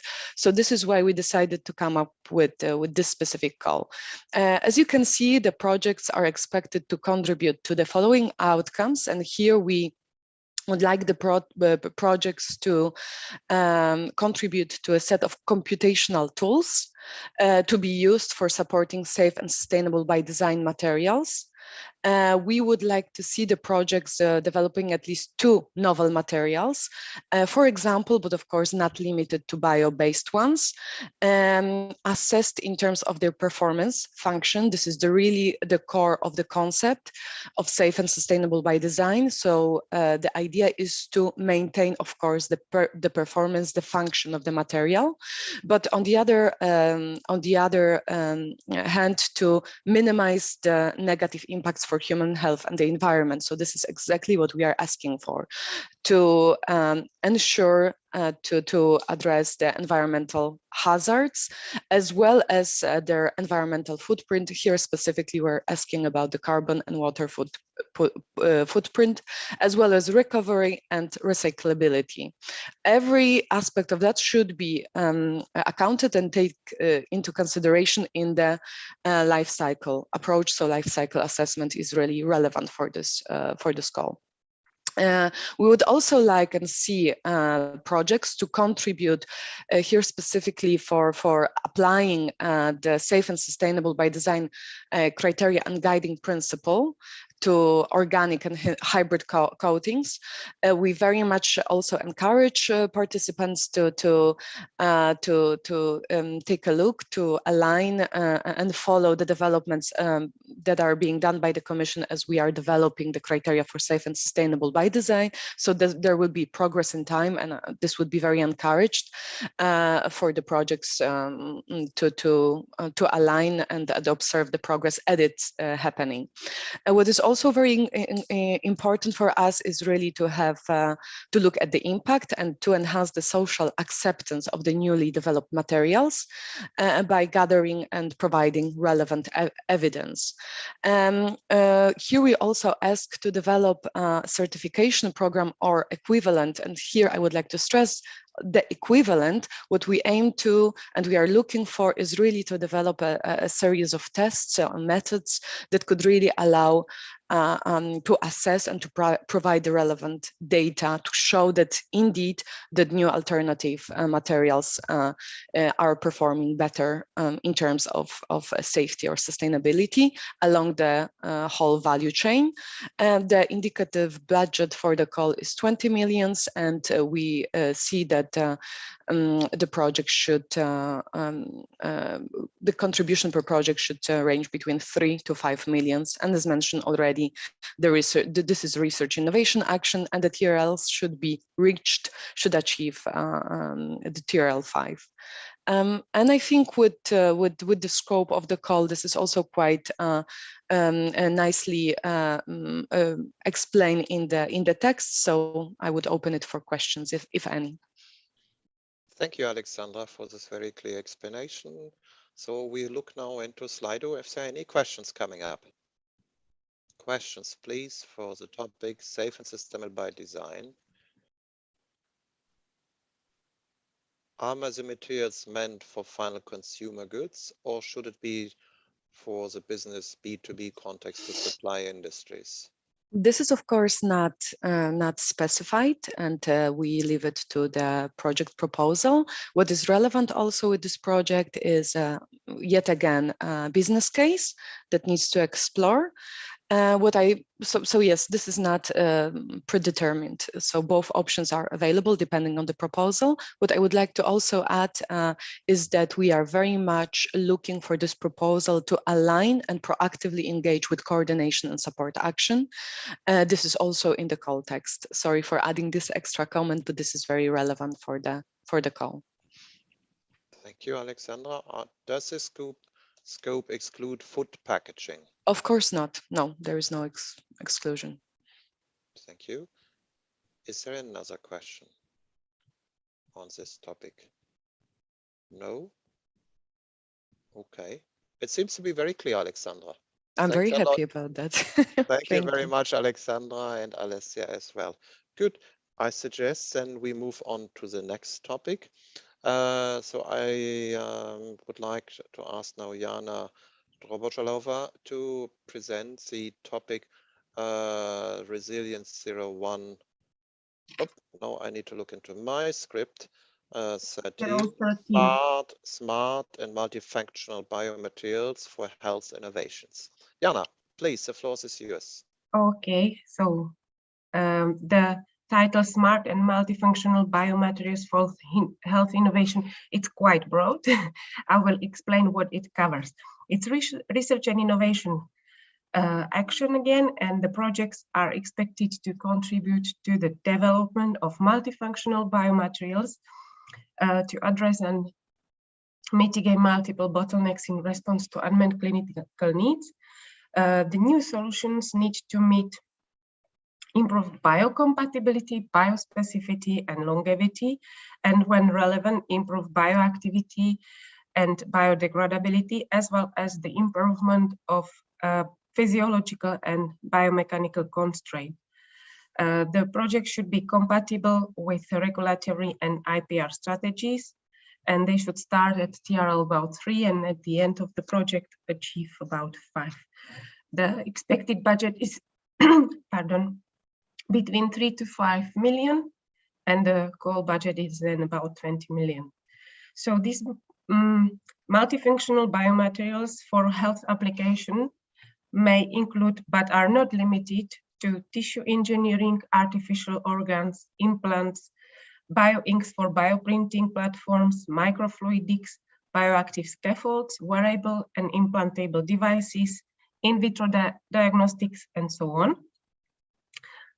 Projects should further develop and validate specific multifunctional biomaterials or microsystems for use in advanced therapy, medicinal product, or medical device. And what is important is also that the project address preclinical regulatory affairs as well as manufacturing processes, including upscaling and good manufacturing practice. The project should pay special attention to the needs of small, medium sized enterprise and to ultimate clinical application of the new developed biomaterials. The proposals should also present a solid economical evaluation and possible savings together with patient benefits. There should be also business case and exploitation strategy, and the proposals are again open for international collaboration. So now I'm waiting for your questions. Thank you, Jana, for this clear introduction. Are there questions via Slido?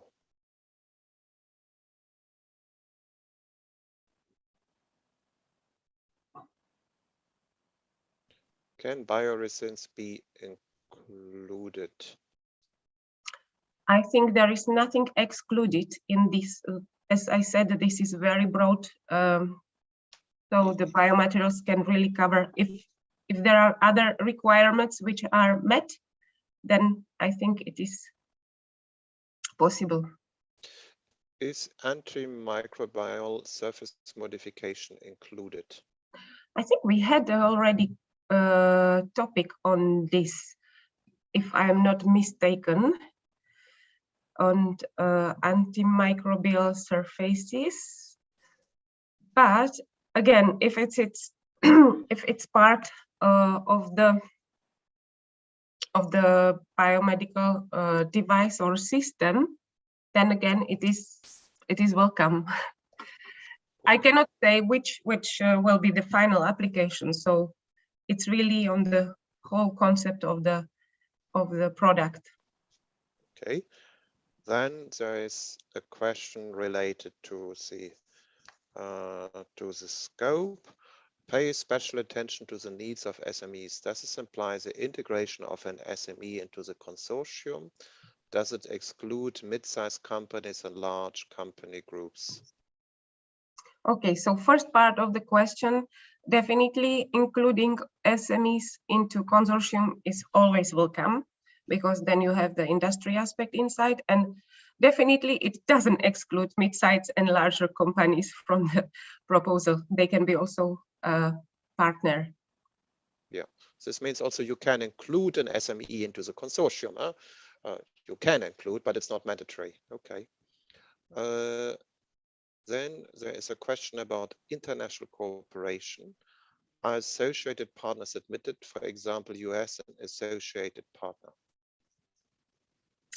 This Jürgen, I am not sure, but I suppose that if they are in general allowed to participate, then I need to come back maybe to this. The topic text is so far very clear. It starts where the EU has reciprocal benefit while excluding industrial competitors from countries where the safeguarding of IPRs cannot be guaranteed.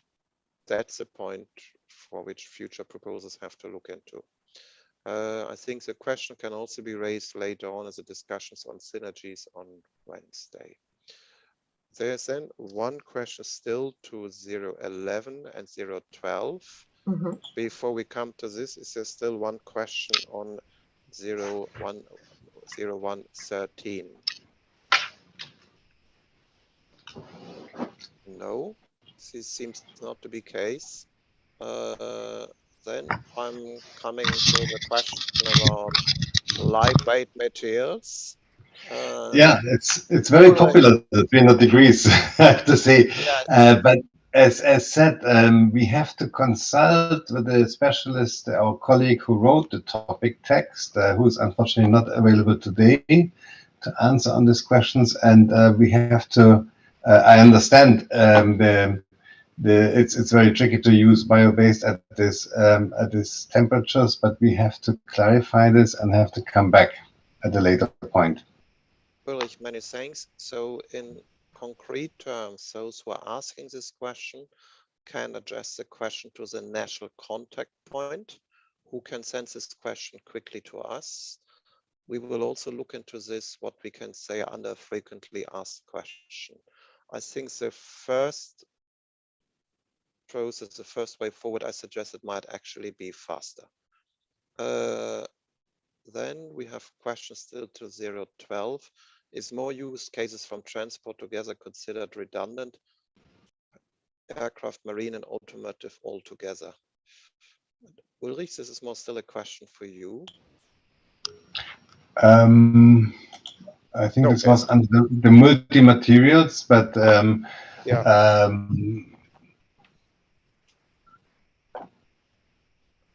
I don't fully understand it because it's about the multi-materials topic, if I understand it well.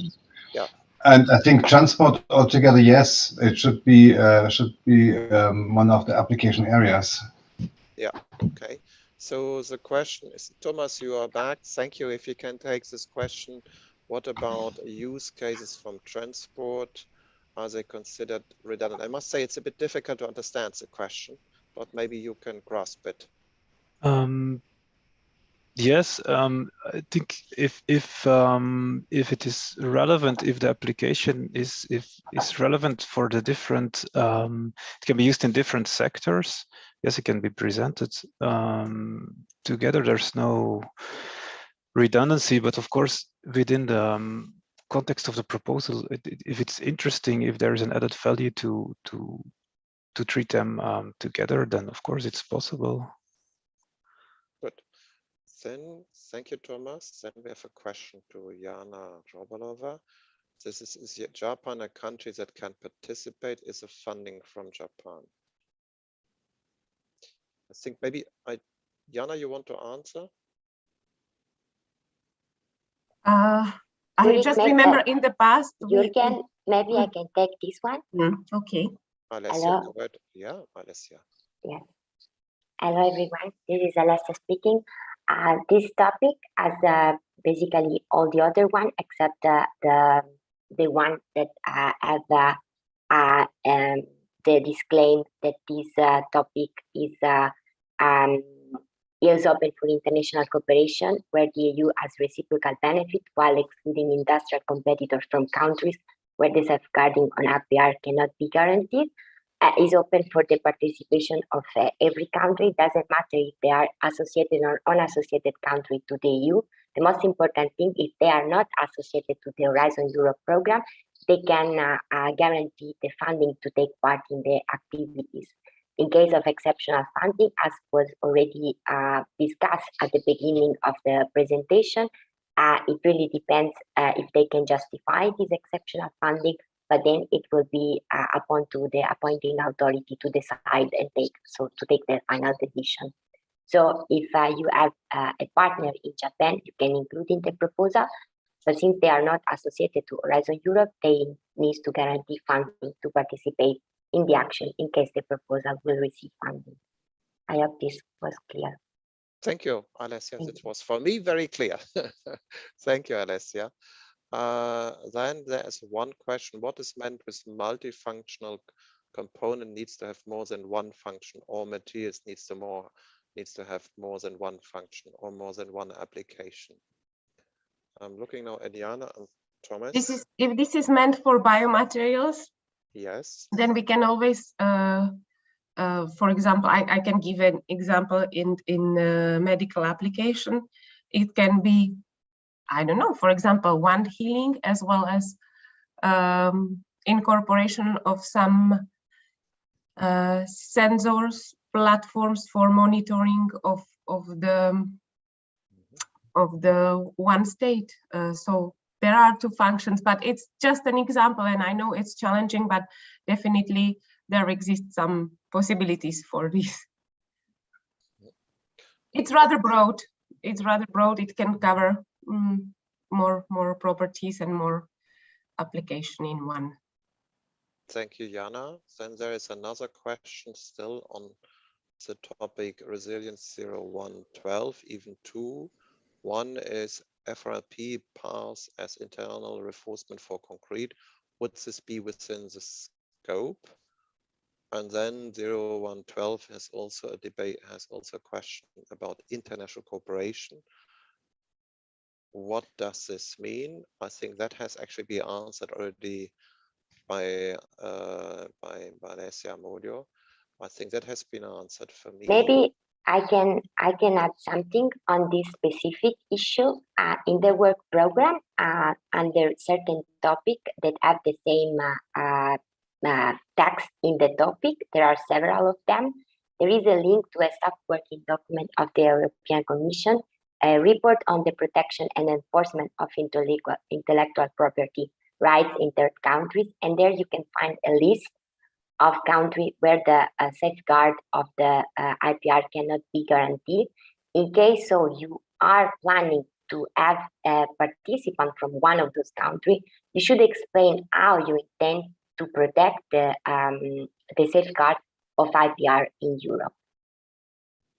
Thank you, Alessia. Thank you. And the link is available also on the work program text. Yeah. Yes. Under certain topic, unfortunately, there was an issue. So not all the topic have the link, but there are topics where you can find. So there you can find the sub-working document with more information on the countries and the rationale behind. Thank you. Okay. Thank you. Thank you, Thomas. There's one question about concrete now. Yes, it's a very detailed question. I cannot judge this as such on the fiber reinforced bars. No, we will have to come back to this. Okay, good. If there are no further questions, let's move on to the next topic. And there I give the floor now to Ulrich Schmidt, who will introduce the topic membranes for gas separations, membranes distillation. This is the topic Resilience 0114. Ulrich, the floor is yours. So, hello back again. This is about the membranes for gas separation and membrane distillation. The topic is an innovation action. We have 21 million for this, and the funding expected is 6 to 8 million. So we can probably fund between around 3 projects for this. The TRL started 4 and should achieve 7. What we want to achieve with the topic is to apply this in industrial plants. It's in context with the Green Deal, Fit for 55, to develop the next generation of membrane materials. It's about that the membranes can support the recycling of waste streams in industrial plants, reduce the water footprint by 10%, and to upscale in the desalination process, which is a second pathway for membrane distillation, upscaling desalination in solar-powered membrane distillation systems, and provide energy savings of about 10%. The end-of-life issues have to be addressed. Dominic, if I can ask you to take off the camera, maybe? Thank you. So the scope of the topic, what the proposal should address, is about greening the industrial plants and to develop new and advanced generation of membrane materials. We have, in principle, we have 2 of the activities that have to be addressed under this topic, and it is basically 2 pathways. The one is addressing in an environment, in an industrial environment, the recovery of valuable streams and components, for example, ammonia, alcohols, other organic reactants, from a process that can be aqueous, organic, or in a mixed system. So it's basically recovering valuable components in the waste stream of an industrial system, or to separate gas streams, for example, under the CCU, the decarbonizing energy-intensive industries, and to recover, for example, unreacted CO2 and hydrogen in this process. The other possibility is to have porous membranes in a mixed system of gas liquid, liquid, for example, where we use renewable energy resources. A different pathway is the desalination. To upscale in the desalination plants to produce fresh water from solar-powered distillation systems, and to achieve a reduction of the water footprint of industrial plants. The topics have to provide a business case and exploitation strategy, as in all the other project proposals as well. And international cooperation is encouraged, where we have a reciprocal benefit. So at least 2 of the activities have to be addressed by the proposals. And I would like to invite for questions now. Are we having any questions coming in via Slido? Any questions?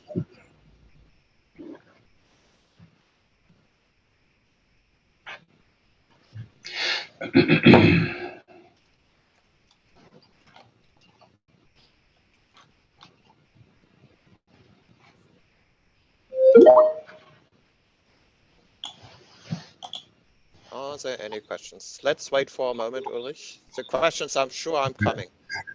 We can also collect questions at a later point, because we have, I think, 1 or 2 more topics to present. We have quite a few still to present, yes.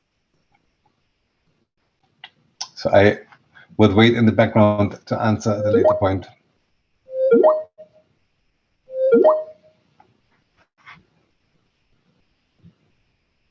There seems to be no questions at this stage. So the topic is clear. I suggest then that we move on to the next presentation.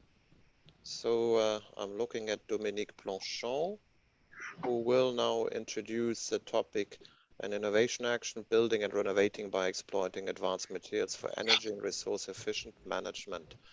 Dominique, the floor is yours, and thanks for seeing you.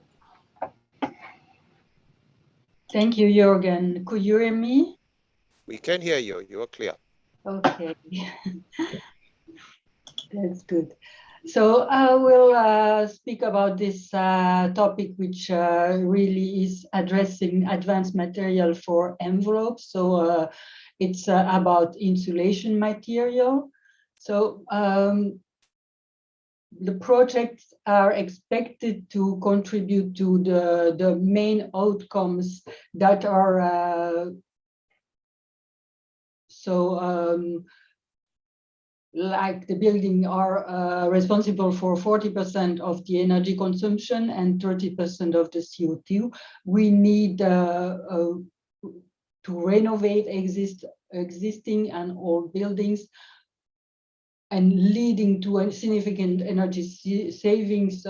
We need material that can lower the energy consumption significantly and lower the CO2 emission also significantly, which means almost 5% and more if possible. So the scope is really about insulation material. Just a minute. So we are looking to materials that can have a lower embodied energy. So a reduction by at least 30% of this embodied energy, and similar CO2 at component level. An improvement of at least 20% of the insulation properties, and a reduction of at least 15% of the total cost compared to existing solutions.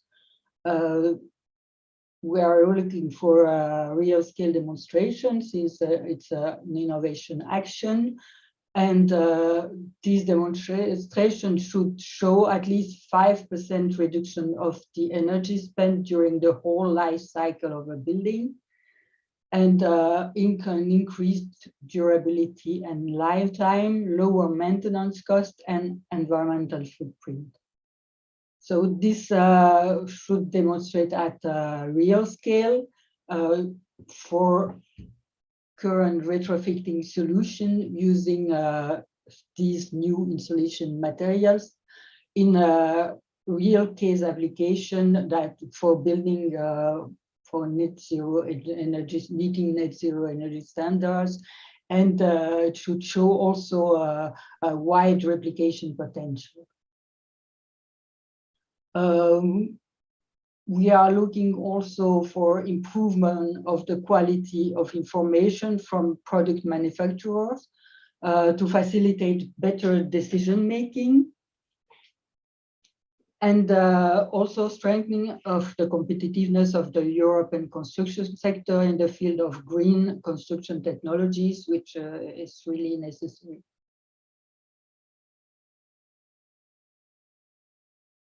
So this the budget for the next slide, please. Voila.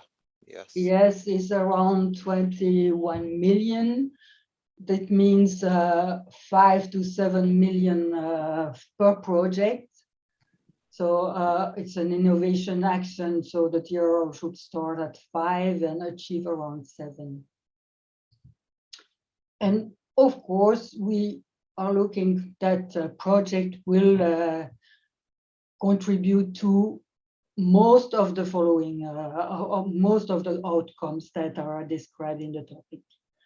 I encourage you to read carefully the topic text and in all details, because that's really important to really meet all expectation we have for these topics. So I open the floor for questions now. Yeah, thank you, Dominique, for this introduction. Indeed, let's return now to Slido.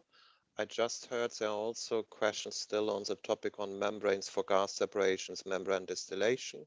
So maybe we take both. So Ulrich, if you can open your camera then as well. Okay, stainless steel bars as internal reinforcement for concrete. Could this be in the topic, Dominique? But this topic, as I explained before, is really about insulation, advanced insulation materials. So I think stainless steel bars are not really in the scope. Thank you, Dominique. Are there other questions? Is this okay? In the scope, it says to focus on at least 2 of the activities, but not in the outcomes. This is also related to the I can work. take this, yeah. Ulrich. And there's still a second question. There's no need to cover both applications, industrial and desalination. Yeah, if you can take the 2, thank you.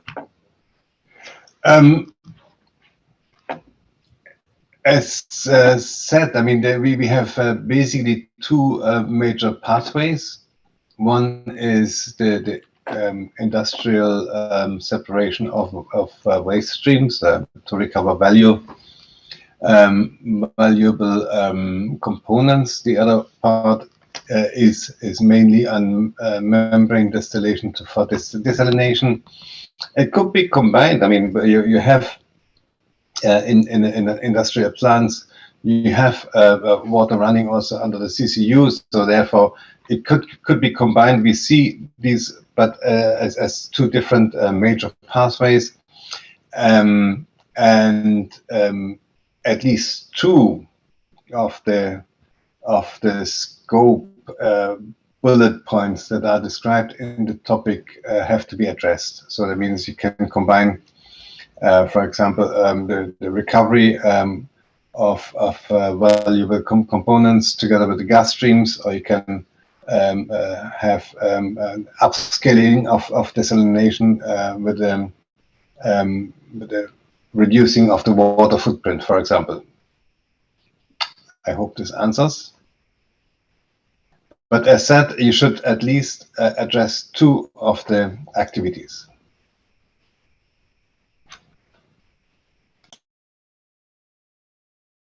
There's a journal, okay.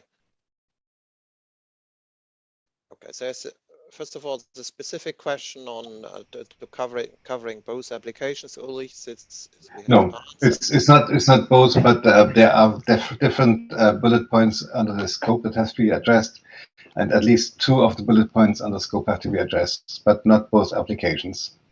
Okay. A more general question: may we contact the individuals that presented today concerning specific calls, or can this only be accomplished through our national contact points? Clear preference to do it via the national contact points, because the national contact points also will learn from the questions, and then the answers to these questions can also be spread to other communities. Yeah. Thank you. So are there other questions? No. Then if there are no further questions to Dominique Blanchon on the topic building and renovating the innovation action, then we would come to the next topic, which is novel materials for supercapacitor energy storage, a research innovation action. I welcome Sophia Fantecchi, who will introduce this topic. It's Sophia Fantecchi, and we have, yeah, hopefully. Sophia, please go ahead.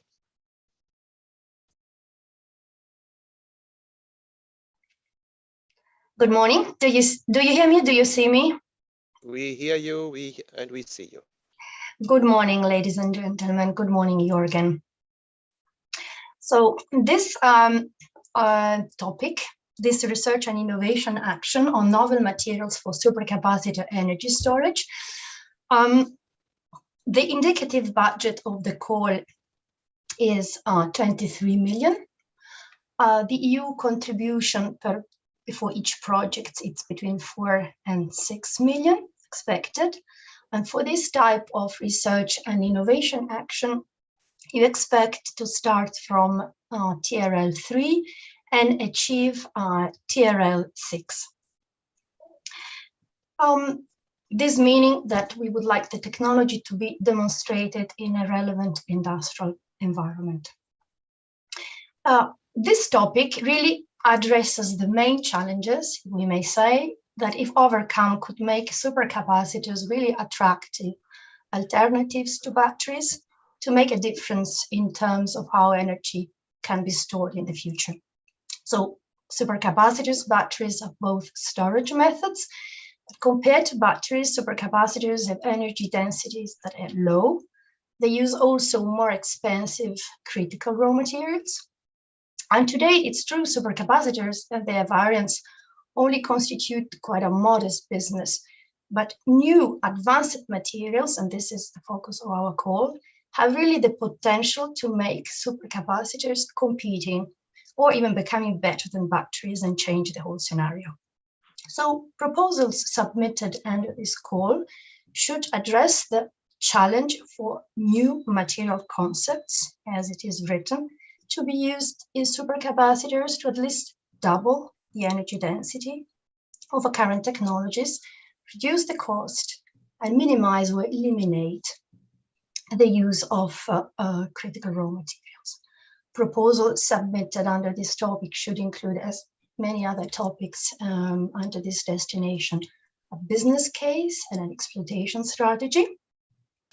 Synergies are possible with other projects under a topic of another cluster, cluster 5 topics, topic as put in our call text 11, demonstration of innovative forms of storage and their successful operation and integration into innovative energy systems and grid architectures. So we encourage cooperation in this and also to be mentioned in the relevant projects.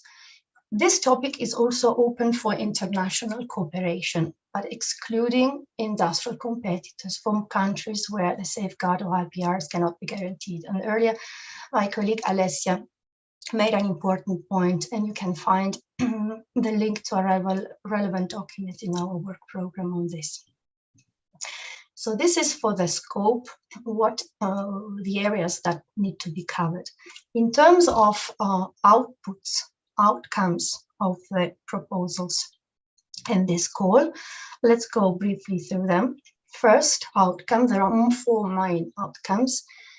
First outcome, new supercapacitors with energy densities comparable to batteries in environmentally friendly electrolytes, able to recharge in a fraction of the time required for current batteries, no loss of performance over time, and longer life. So projects should develop novel supercapacitors with much higher energy densities than what we have today. And this would add up with other advantages that supercapacitors offer and where batteries struggle. And so there is really a huge potential here, and advanced materials play a crucial role. Second outcome, expected substantial impact to energy storage system solutions for applications ranging from consumer goods to electrification of transport and reduction of emissions. Supercapacitors have indeed gained interest due to their unique features like high power density, long lifespan, and also a wide operation range. So supercapacitors have really the potential to compete head-on with batteries in many applications. So this should be shown in the projects. Third important impact is to obtain innovative management systems for supercapacitors. There are significant challenges in terms of, for instance, uniformity, functional safety, durability of the system, of this supercapacitor pack as it works. So this supercapacitor pack will require a management system to effectively monitor, control, and protect the different cells of the pack along all performance boundaries. And this needs to be considered in the projects. Fourth, very important impact is to establish new industrial value chains with new energy storage products tailored to meet the application requirements. And development of these novel supercapacitors from novel advanced materials will entail the creation of new industrial value chains. So from materials to products, reducing the cost of energy, limiting greenhouse emissions, increasing availability and security. So all this really impacting industry and also ultimately playing a role in realizing the industrial twin transition. So with this summary of the core topic 24, I will be happy to try to answer questions, if any, together with my colleague of Hadea present here today. Thank you. Thank you, Sophia, and thanks also for referring to our colleague from Hadea, which I've not mentioned in the beginning. It's Nerea Bilbao-Bustinza, who is also with us. So now the possibility exists to ask questions via Slido on this topic. And understood there's still also one question on the topic Resilience 0111, which would be then for Ulrich. The call 0111. Okay, I take that one, and then others can reflect whether they have questions on the topic just on supercapacitors just presented by Sophia. Ulrich. It's a very popular topic, I realize. So the question about the recycling of composite materials. We target in particular valuable parts of the materials, and we see this in particular for carbon fibers and other very physically robust parts or structures. It could be carbon, it could be boron and nitride and other fibers. So the important issue is the recycling should bring back valuable materials into the value chain, and the separation of the matrix and the fiber is the critical part, and there we focus on the fibers, but of course if the matrix is of value and can be brought back into the value chains, that would be an important step as well. It's depending on what you use in the the matrix in the composite as a matrix, and what you use as the other part. So it's really about thinking about the value chains and what you propose as a composite, to propose as well the recycling and give the arguments why it is of value. Thank you, Ulrich. I'm looking now at Slido, whether there are questions also on the topics on novel materials for supercapacitor energy storage. If not, Sophia, apparently your presentation has been very clear. Happy, but I'm happy to answer later on questions if they come via the NCPs or as due. Let's wait for a second still. Maybe I'm moving too fast. No, there seems to be no question at this stage. Okay, I would then suggest, Sophia, that we move on to the next topic. It could be that further questions are coming and then we will come back to this topic. The next topic would be, and there we need to show the slides, it's a research innovation action. It's on advanced materials modeling and characterization. So if we can move on with the slides. Okay, Sophia, the floor is yours. And yeah, Sophia, please go ahead. Thank you, Jürgen, and good morning, ladies and gentlemen, again. So this topic is under the section Materials and Data Cross-Cutting Actions. So we are changing a little bit of area. So advanced materials modeling and characterization. Again, research and innovation actions. We will discuss what it's about. For these research and innovation actions, the indicative budget of the call is 18 million. The EC contribution per project expected is between 4 and 6 million. And for these research and innovation actions, the project should start at the TRL 3. So again, like in my previous presentation, so an experimental proof of concept, and achieve TRL 5. So this time, the technology is only validated in a relevant industrial environment. So this topic in our work program was designed really to promote the necessary integration between the modeling and characterization to support the manufacturing industry along the value chain. And this integration needs the development of common data structures, the use of advanced data analysis tools. Very important. So this topic addresses one major need of the manufacturing industry in the digital and green transition, really a key driver for innovation and circularity for this industry. Well, in short, the next generation of European manufacturing really needs further advances in both characterization techniques and computational modeling. And these advances can be achieved only through the development of really innovative characterization techniques, new instrumentation, but responding to industrial needs, so really adapted to the industrial environment. This is very important. And characterization clearly impacts the reliability of metrology, so the validation of measurements, calibration, standardization, traceability, but also reference materials and the modeling itself. It's essential to support the materials modeling. And along the value chain, the complexity increases, data reliability decreases.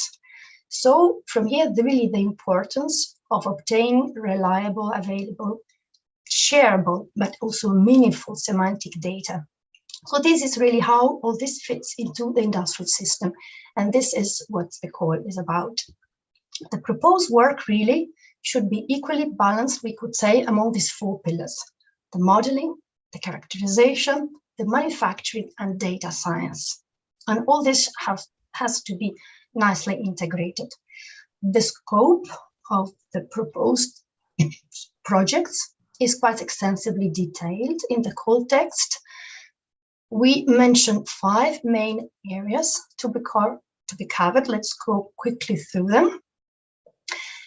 So first, develop a relevant range of characterization methods, models, and simulation tools with a clear demonstration of modeling and characterization integration. And this focuses on user cases.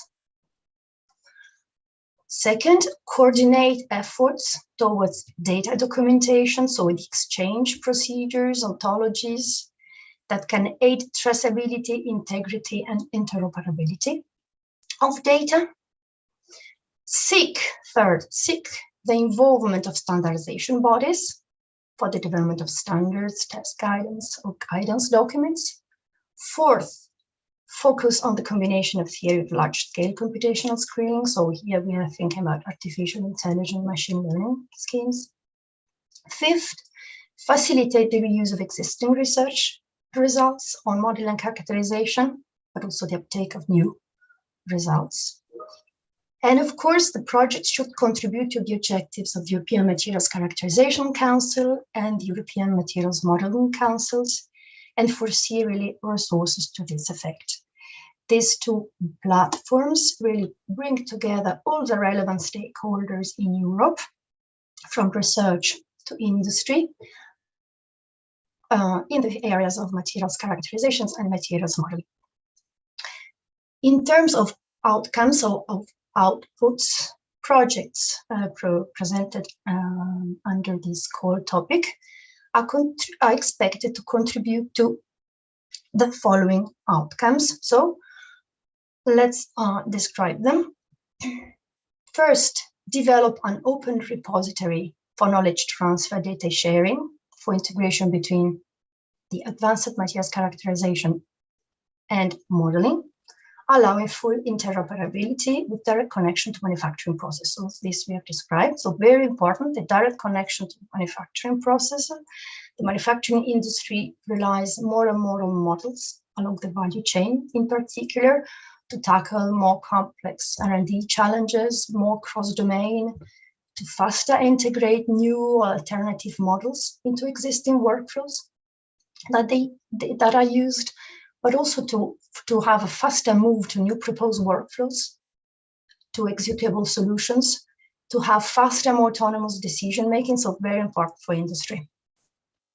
Second, outcome, develop characterization techniques that are adapted to industry, supporting key European technology area strongholds, and complement this with validated by modeling tools.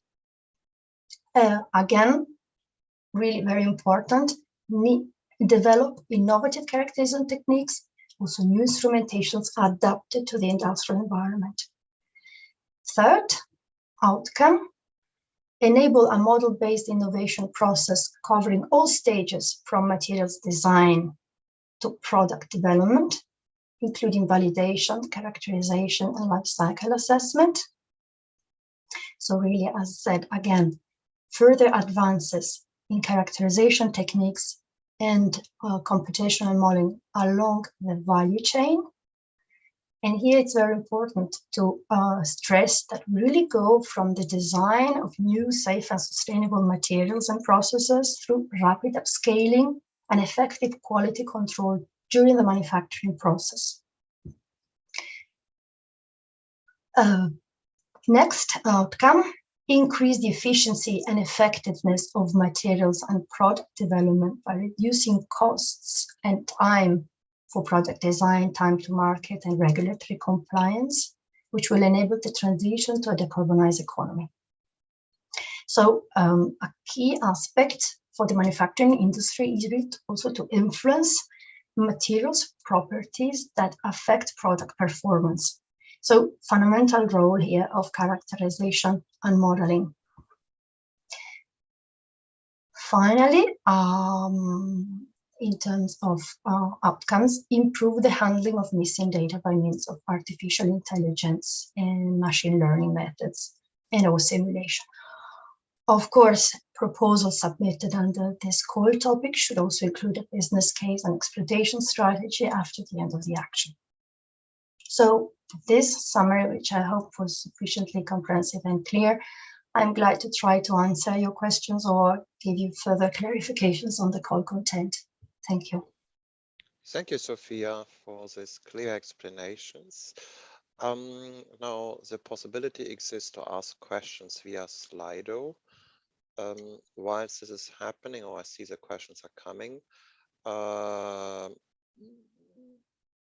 think one general remark, we are ahead of schedule. We have initially foreseen that this session closes at 1:30, but we are very advanced. So we will have still 2 topics to be presented. So it's possible that we close already at 12:30 or 12:45, just for the audience to be aware. Yeah. Now I see various questions coming up. This is the first, all relating to the topic, Sophia, you have just presented. Where do I identify the objectives of the EMMC, and maybe you explain the abbreviations for the outsiders. Yes. Okay, I can start with this one. Yeah, please go ahead. So the EMCC is the European Materials Characterization Council.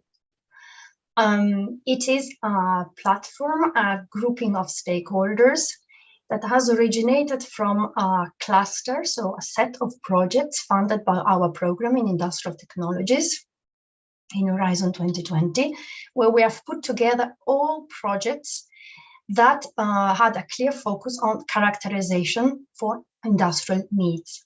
From this original set of clusters of our program, the cluster has extended, including projects from many other programs, with the clear objective of putting efforts together at European level, avoid duplication of efforts, put synergies together, and together highlight the industrial needs and try to solve problems together. With its evolution, it has been organized with a council, so it is managed by a management board, an operational management board with key representatives from the characterization research community, but also in industry. And common workshops of common interest organized. And it's a platform that is totally, I would say, voluntary. It operates without funding today and puts together all the main actors in Europe interested in characterization tools for industry. At the same time, the European Materials Modeling Council, which has started as a cluster of projects on modeling in our program, and it operates in more or less the same way. Both and it's really focused on modeling. Both are interconnected in the sense that in the operational management boards or advisory boards of each, there are common representatives. And because of the importance of integrating characterization and modeling, they work closely together. Both have very good websites where you can have a look, see the members, how to become a member, and the events, roadmaps, documents. Okay, thank you, Sophia. There are a few other questions, as you see here. The first one, is there any other information on this call, a report that may be useful as to why this is a priority, advanced materials modeling and characterization? Yes, these are available. Does the reference imply their contribution to the preparation of this topic? And yeah, okay, go ahead and say, should there be a member of the EMSC is a consortium? Yeah. I think the reference we have put there is to involve these people. In many topics and areas, the Commission has always fostered and encouraged a clustering approach. So not to work as an isolated project, but to refer to similar projects in the area and to a wider community. So, of course, we all know that the characterization community and the modeling community in Europe is not that big. So it's probable that when setting up a consortium, there will be considerable number of beneficiaries there from one or the other council. This is not up to us to influence you or to judge the usefulness of this. We are not making an evaluation of this. We just ask you, please, to put some budget aside for these clustering efforts, to see also what's going on at European level, I would say. I don't know, Jürgen, if you want to add something. No, but I've also Javier San Felix here. I'm happy also to give the floor on some questions here. Good morning, Javier. Hello, Sofia. Thank you very much for the presentation. Yeah, just a small point to clarify, because we get many questions on this reference to both councils, and the reason why they are there is because this topic goes a lot into interoperability of data between modeling and characterization, and these two councils have strong activities in this direction, and this is why we want that the proposals under this topic are in line with the objectives that they have. Sophia already explained this and how to approach it. There is no need to have members from those councils in the proposals. The main purpose is that the proposals try to achieve the objectives that they have, and in terms of mainly on interoperability between modeling and characterization. We will add, it has been already agreed, an FAQ under this topic in Horizon Europe with the links to the corresponding websites of the two councils, and also to documents referencing to the CADA and the MODA workflows. Yes, just wanted to clarify on this point. Thanks. Thank you. Very useful, yes.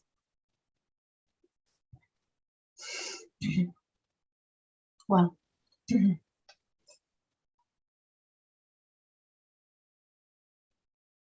Maybe I can go on for the other question. Yes, Sophia, please go on.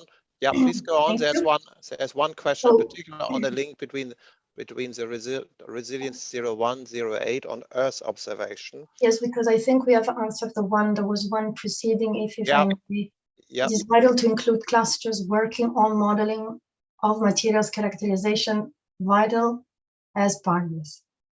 I think we are not here going to evaluate a consortium that you want to set up. It's up to you to put the relevant people in. And also the second question, the modeling need to cover a wide range of materials. It depends on the applications that you will consider, and this you will structure your proposal. So here we're happy to clarify the call content. We're not able to make such evaluation for you. So, and for the other one, is 119 connected with 18 and how? Let me say 18 what it was.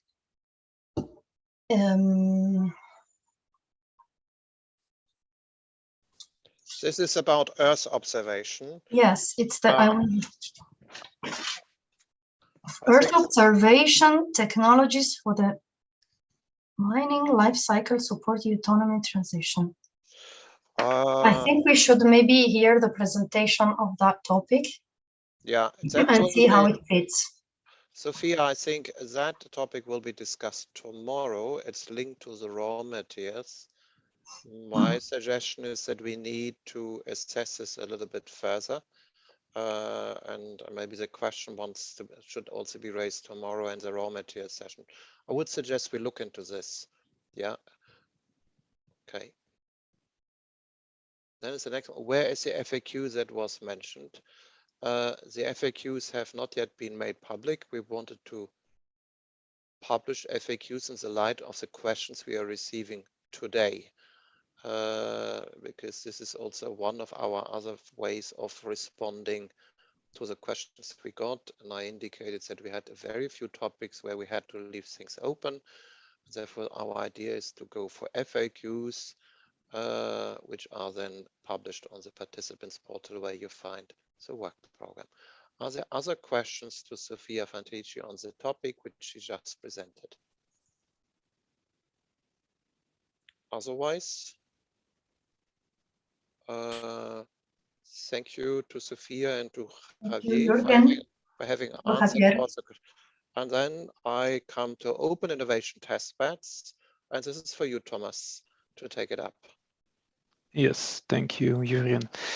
So next topic on climate neutral and circular innovative materials technologies, open innovation testbeds. So this topic will launch dedicated open innovation testbeds in the field of climate neutral and circular innovative material technologies. We want to support SMEs to become leaders in clean production technologies. So the concept of open innovation testbeds was already present in Horizon 2020. With this topic, it's also present in Horizon Europe, this time focusing at supporting a circular economy, clean industry, and reduction of greenhouse gases. So the outcomes that are expected are, as with the other OITBs, to increase significantly the large-scale deployment and demonstration of the relevant technologies, in this case, across sectors and single market. So there is no specification on sector. We want to reduce the technological risk of innovative materials and products, attracting investment, cut time to market. SMEs are main target. They are supported to become these world leaders in clean products and technologies. There is a focus on the creation of business opportunities and sustainability. It's a very important aspect to OITBs. There is also a line on the engagement with society, which especially with circular economy is an important aspect. And then the last bullet point focuses on the industry. So how to capture their problems and translate them into concrete solutions. On the scope, of course, the main item is to establish the open innovation testbeds. This can either be by upgrading existing material facilities or developing new ones, and to provide services for design, development, testing, environmental assessment, regulatory assessment, in order to allow SMEs to upscale their ideas or their products. So there is a focus on the sustainability of the ecosystem of the OITB, by designing new funding instruments, complementing existing ones, of course. Proposals should include actions designed to facilitate cooperation with other projects. So I think this holds for all the OITB projects. There is a focus on clustering in general, but especially here to avoid overlap and to stimulate the complementarity. Open access at fair conditions. Of course, the OITB should be open to all SMEs and at fair conditions and a fair cost. And that's the main focus of this topic. I'm happy to answer any questions. Thank you, Thomas, for having introduced this topic on open innovation testbeds. Those who may have heard about it may be aware that we had already topics under Horizon 2020, and these projects are currently running. So are there any questions? We are looking into Slido. Can you give more elements on what type of materials are foreseen? Is it limited to biomaterials, polymers, or can it also cover metal, for example? The second one, are the technologies mentioned in the penultimate paragraph priorities for test bench applications, clean hydrogen technologies, carbon capture, storage, and utilization? Thomas. Yes, so the first question, there is no limitation. So the focus is on the climate neutral and the circular aspect. If there is an innovative metal technology that fits into these topics, then that is certainly not excluded. The second question, yeah, there is indeed a mention in the penultimate paragraph on clean hydrogen technologies, fuel cells, carbon capture, and such. It is so the answer to this question is no. There is no priority. This penultimate paragraph should be interpreted as there is a focus to avoid duplication, and but there is no preferred preference for the mentioned technologies there. Okay. Thank you, Thomas. Are there other questions?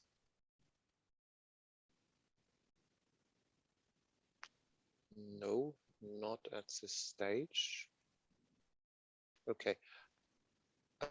Maybe a general point then, because I intend then to close this session by 12:30.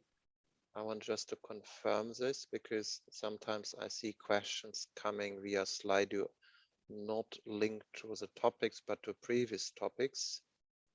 But on the other hand, I would like to avoid that we're sitting there and there are actually no questions. So the intention is to close by 12:30 at the latest. I would then, are there still questions? Oh yeah, there's a question. Could you please tell us at what time which topic will be covered tomorrow, or at least the sequence in which you will present, discuss them, to avoid waiting a long time until our project is dealt with?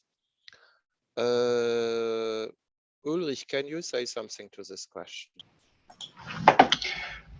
Yes. Well, we organized the slots of the presentations by the headings under the work program.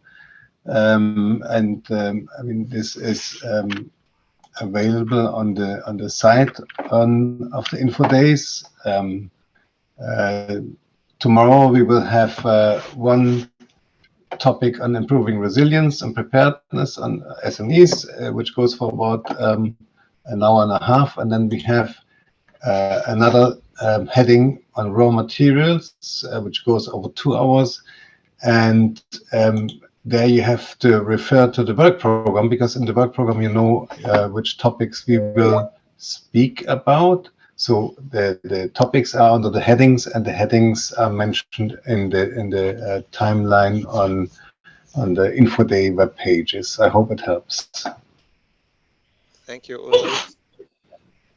And the same is for this afternoon. Anybody interested in the sessions of this afternoon, which deal mainly with the climate neutral, circular, and digitized production. The call we have 6 headings, and out of those 6 headings, and please look into the work program, we have the respective topics. We have 18 topics that we will talk about. So if you will want to be more specific, check on the work program, but of course we can advance, or it can take more time depending on the questions that we receive. Okay, I see here a question. What are the specifics of Open Innovation Lab projects? Yes, Thomas, can you I take can it? take Yeah? it. Sure. So the specific requirements for Open Innovation testbeds are not are as they are in the topic texts.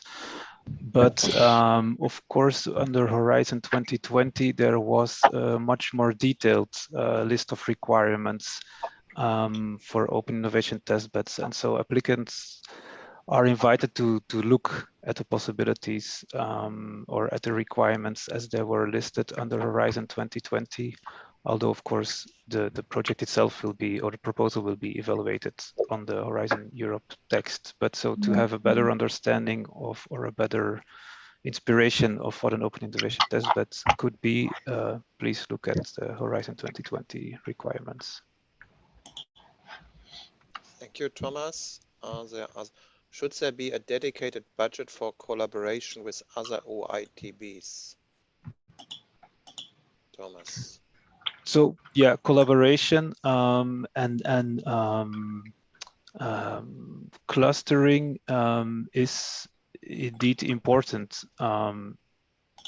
It depends how the proposal wants to deal with this, but the dedicated budget is definitely a good option.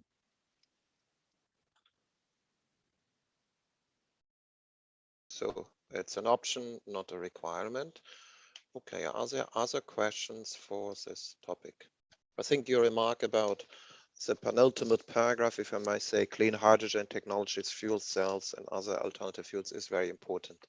Yeah, we may have to address it even with via an FAQ.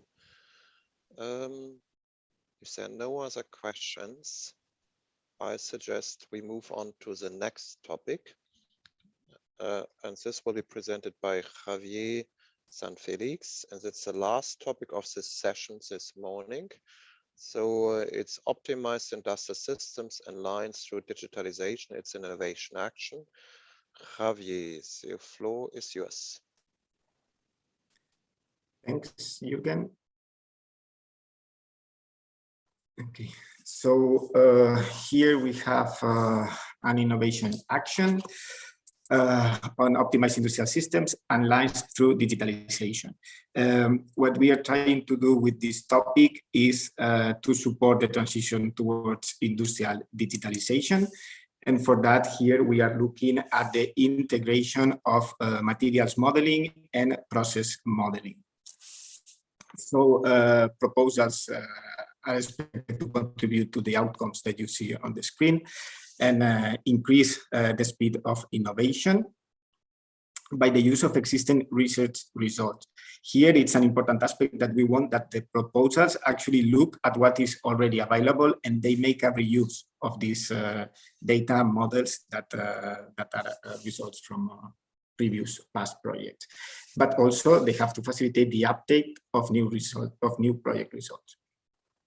They have to contribute to the development of digital tools for industry that enhance the efficiency and product quality, and that they increase the capability for better and faster reaction to market changes. And for that, they can make use of these digital technologies, cloud systems, simulation-based twin technologies, data-driven approaches, artificial intelligence, and reinforced learning solutions.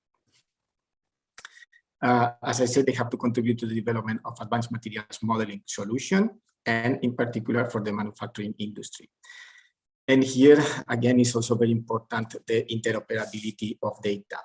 And for that, they need to apply fair data principles, of course, and we also make reference to the modeling and CADA, as well as the ontologies that are being developed under the Industry Commons projects that are already ongoing.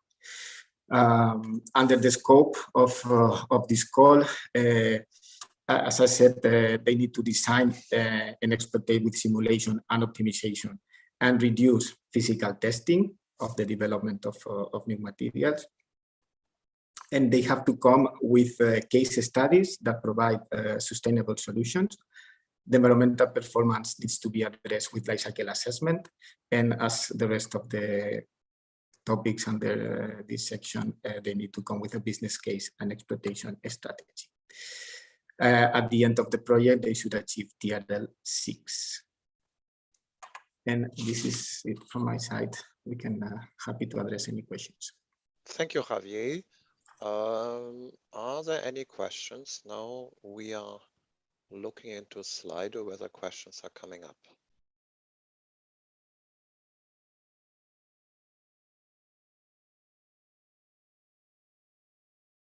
What is the type of material concerned? Can metal be considered?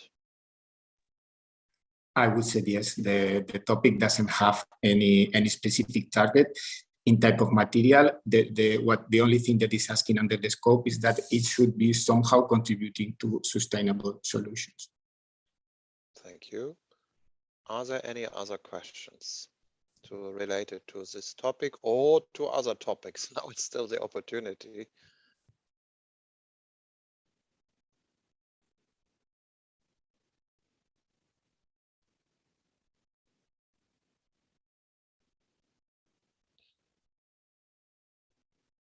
Okay, so there's two questions. Resilient 0125. The work program ends that only one project will be funded, yet at the same time 50 million euros are available for this topic, and each project must be 4 to 5.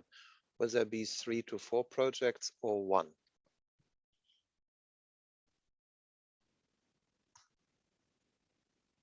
I think it will be 3 to 4 projects because I'm looking at the work program now, and it is correct that the total budget is 15 million and the expected contributions is 4 to 5.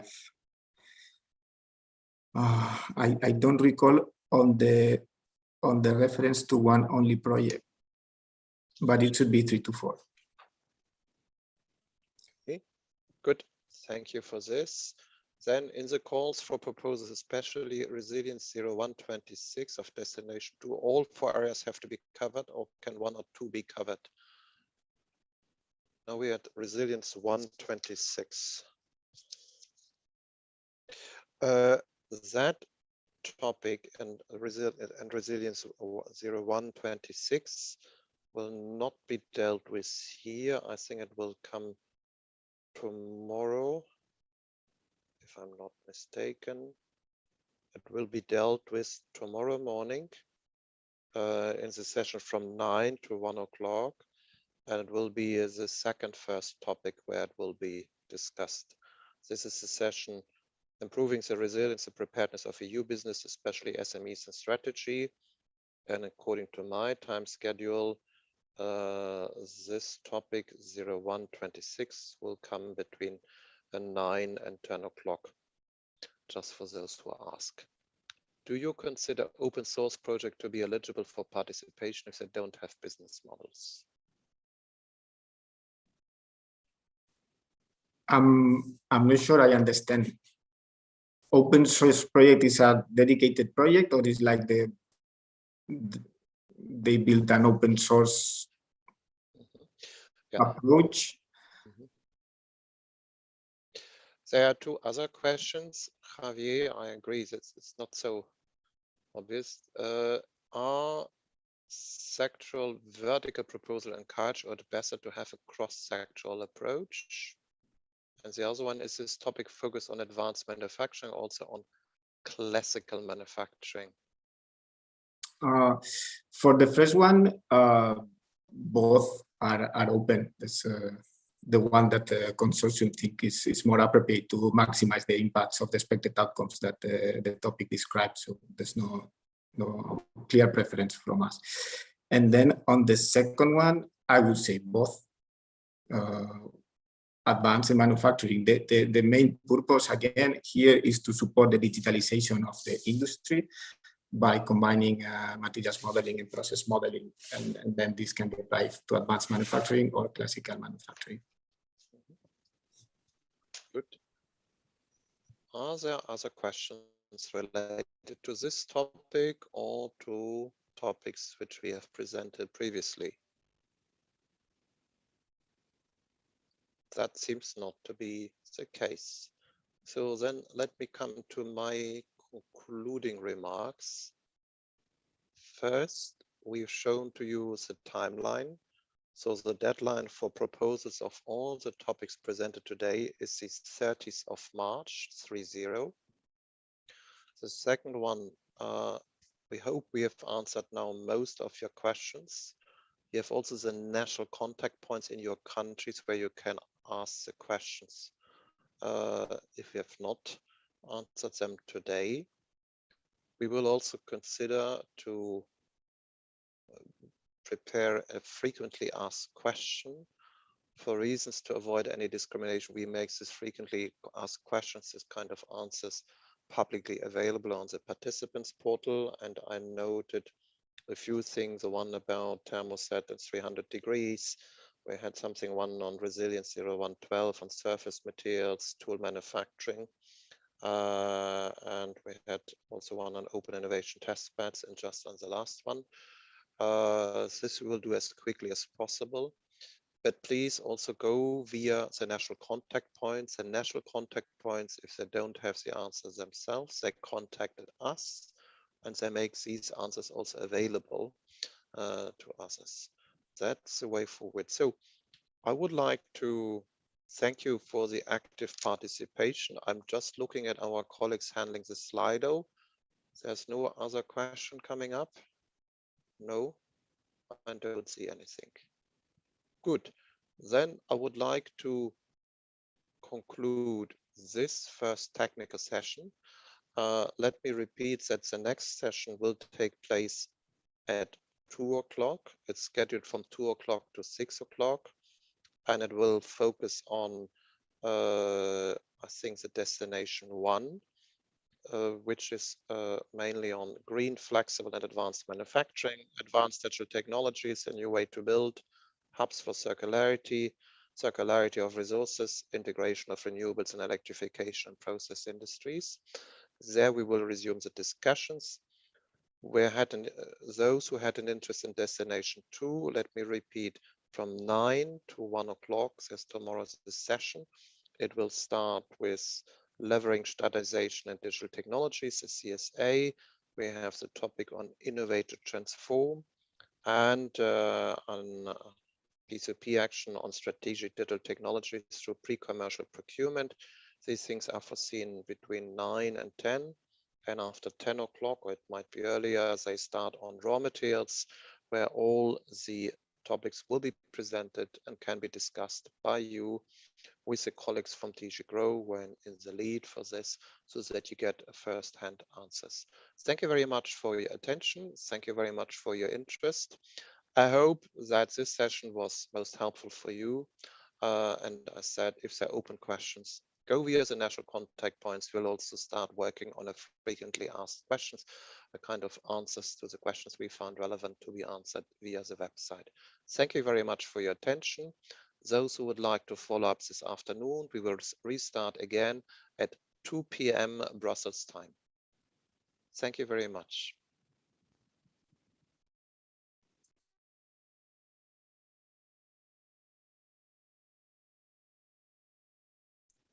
And thanks, of course, to all the speakers. Thank you.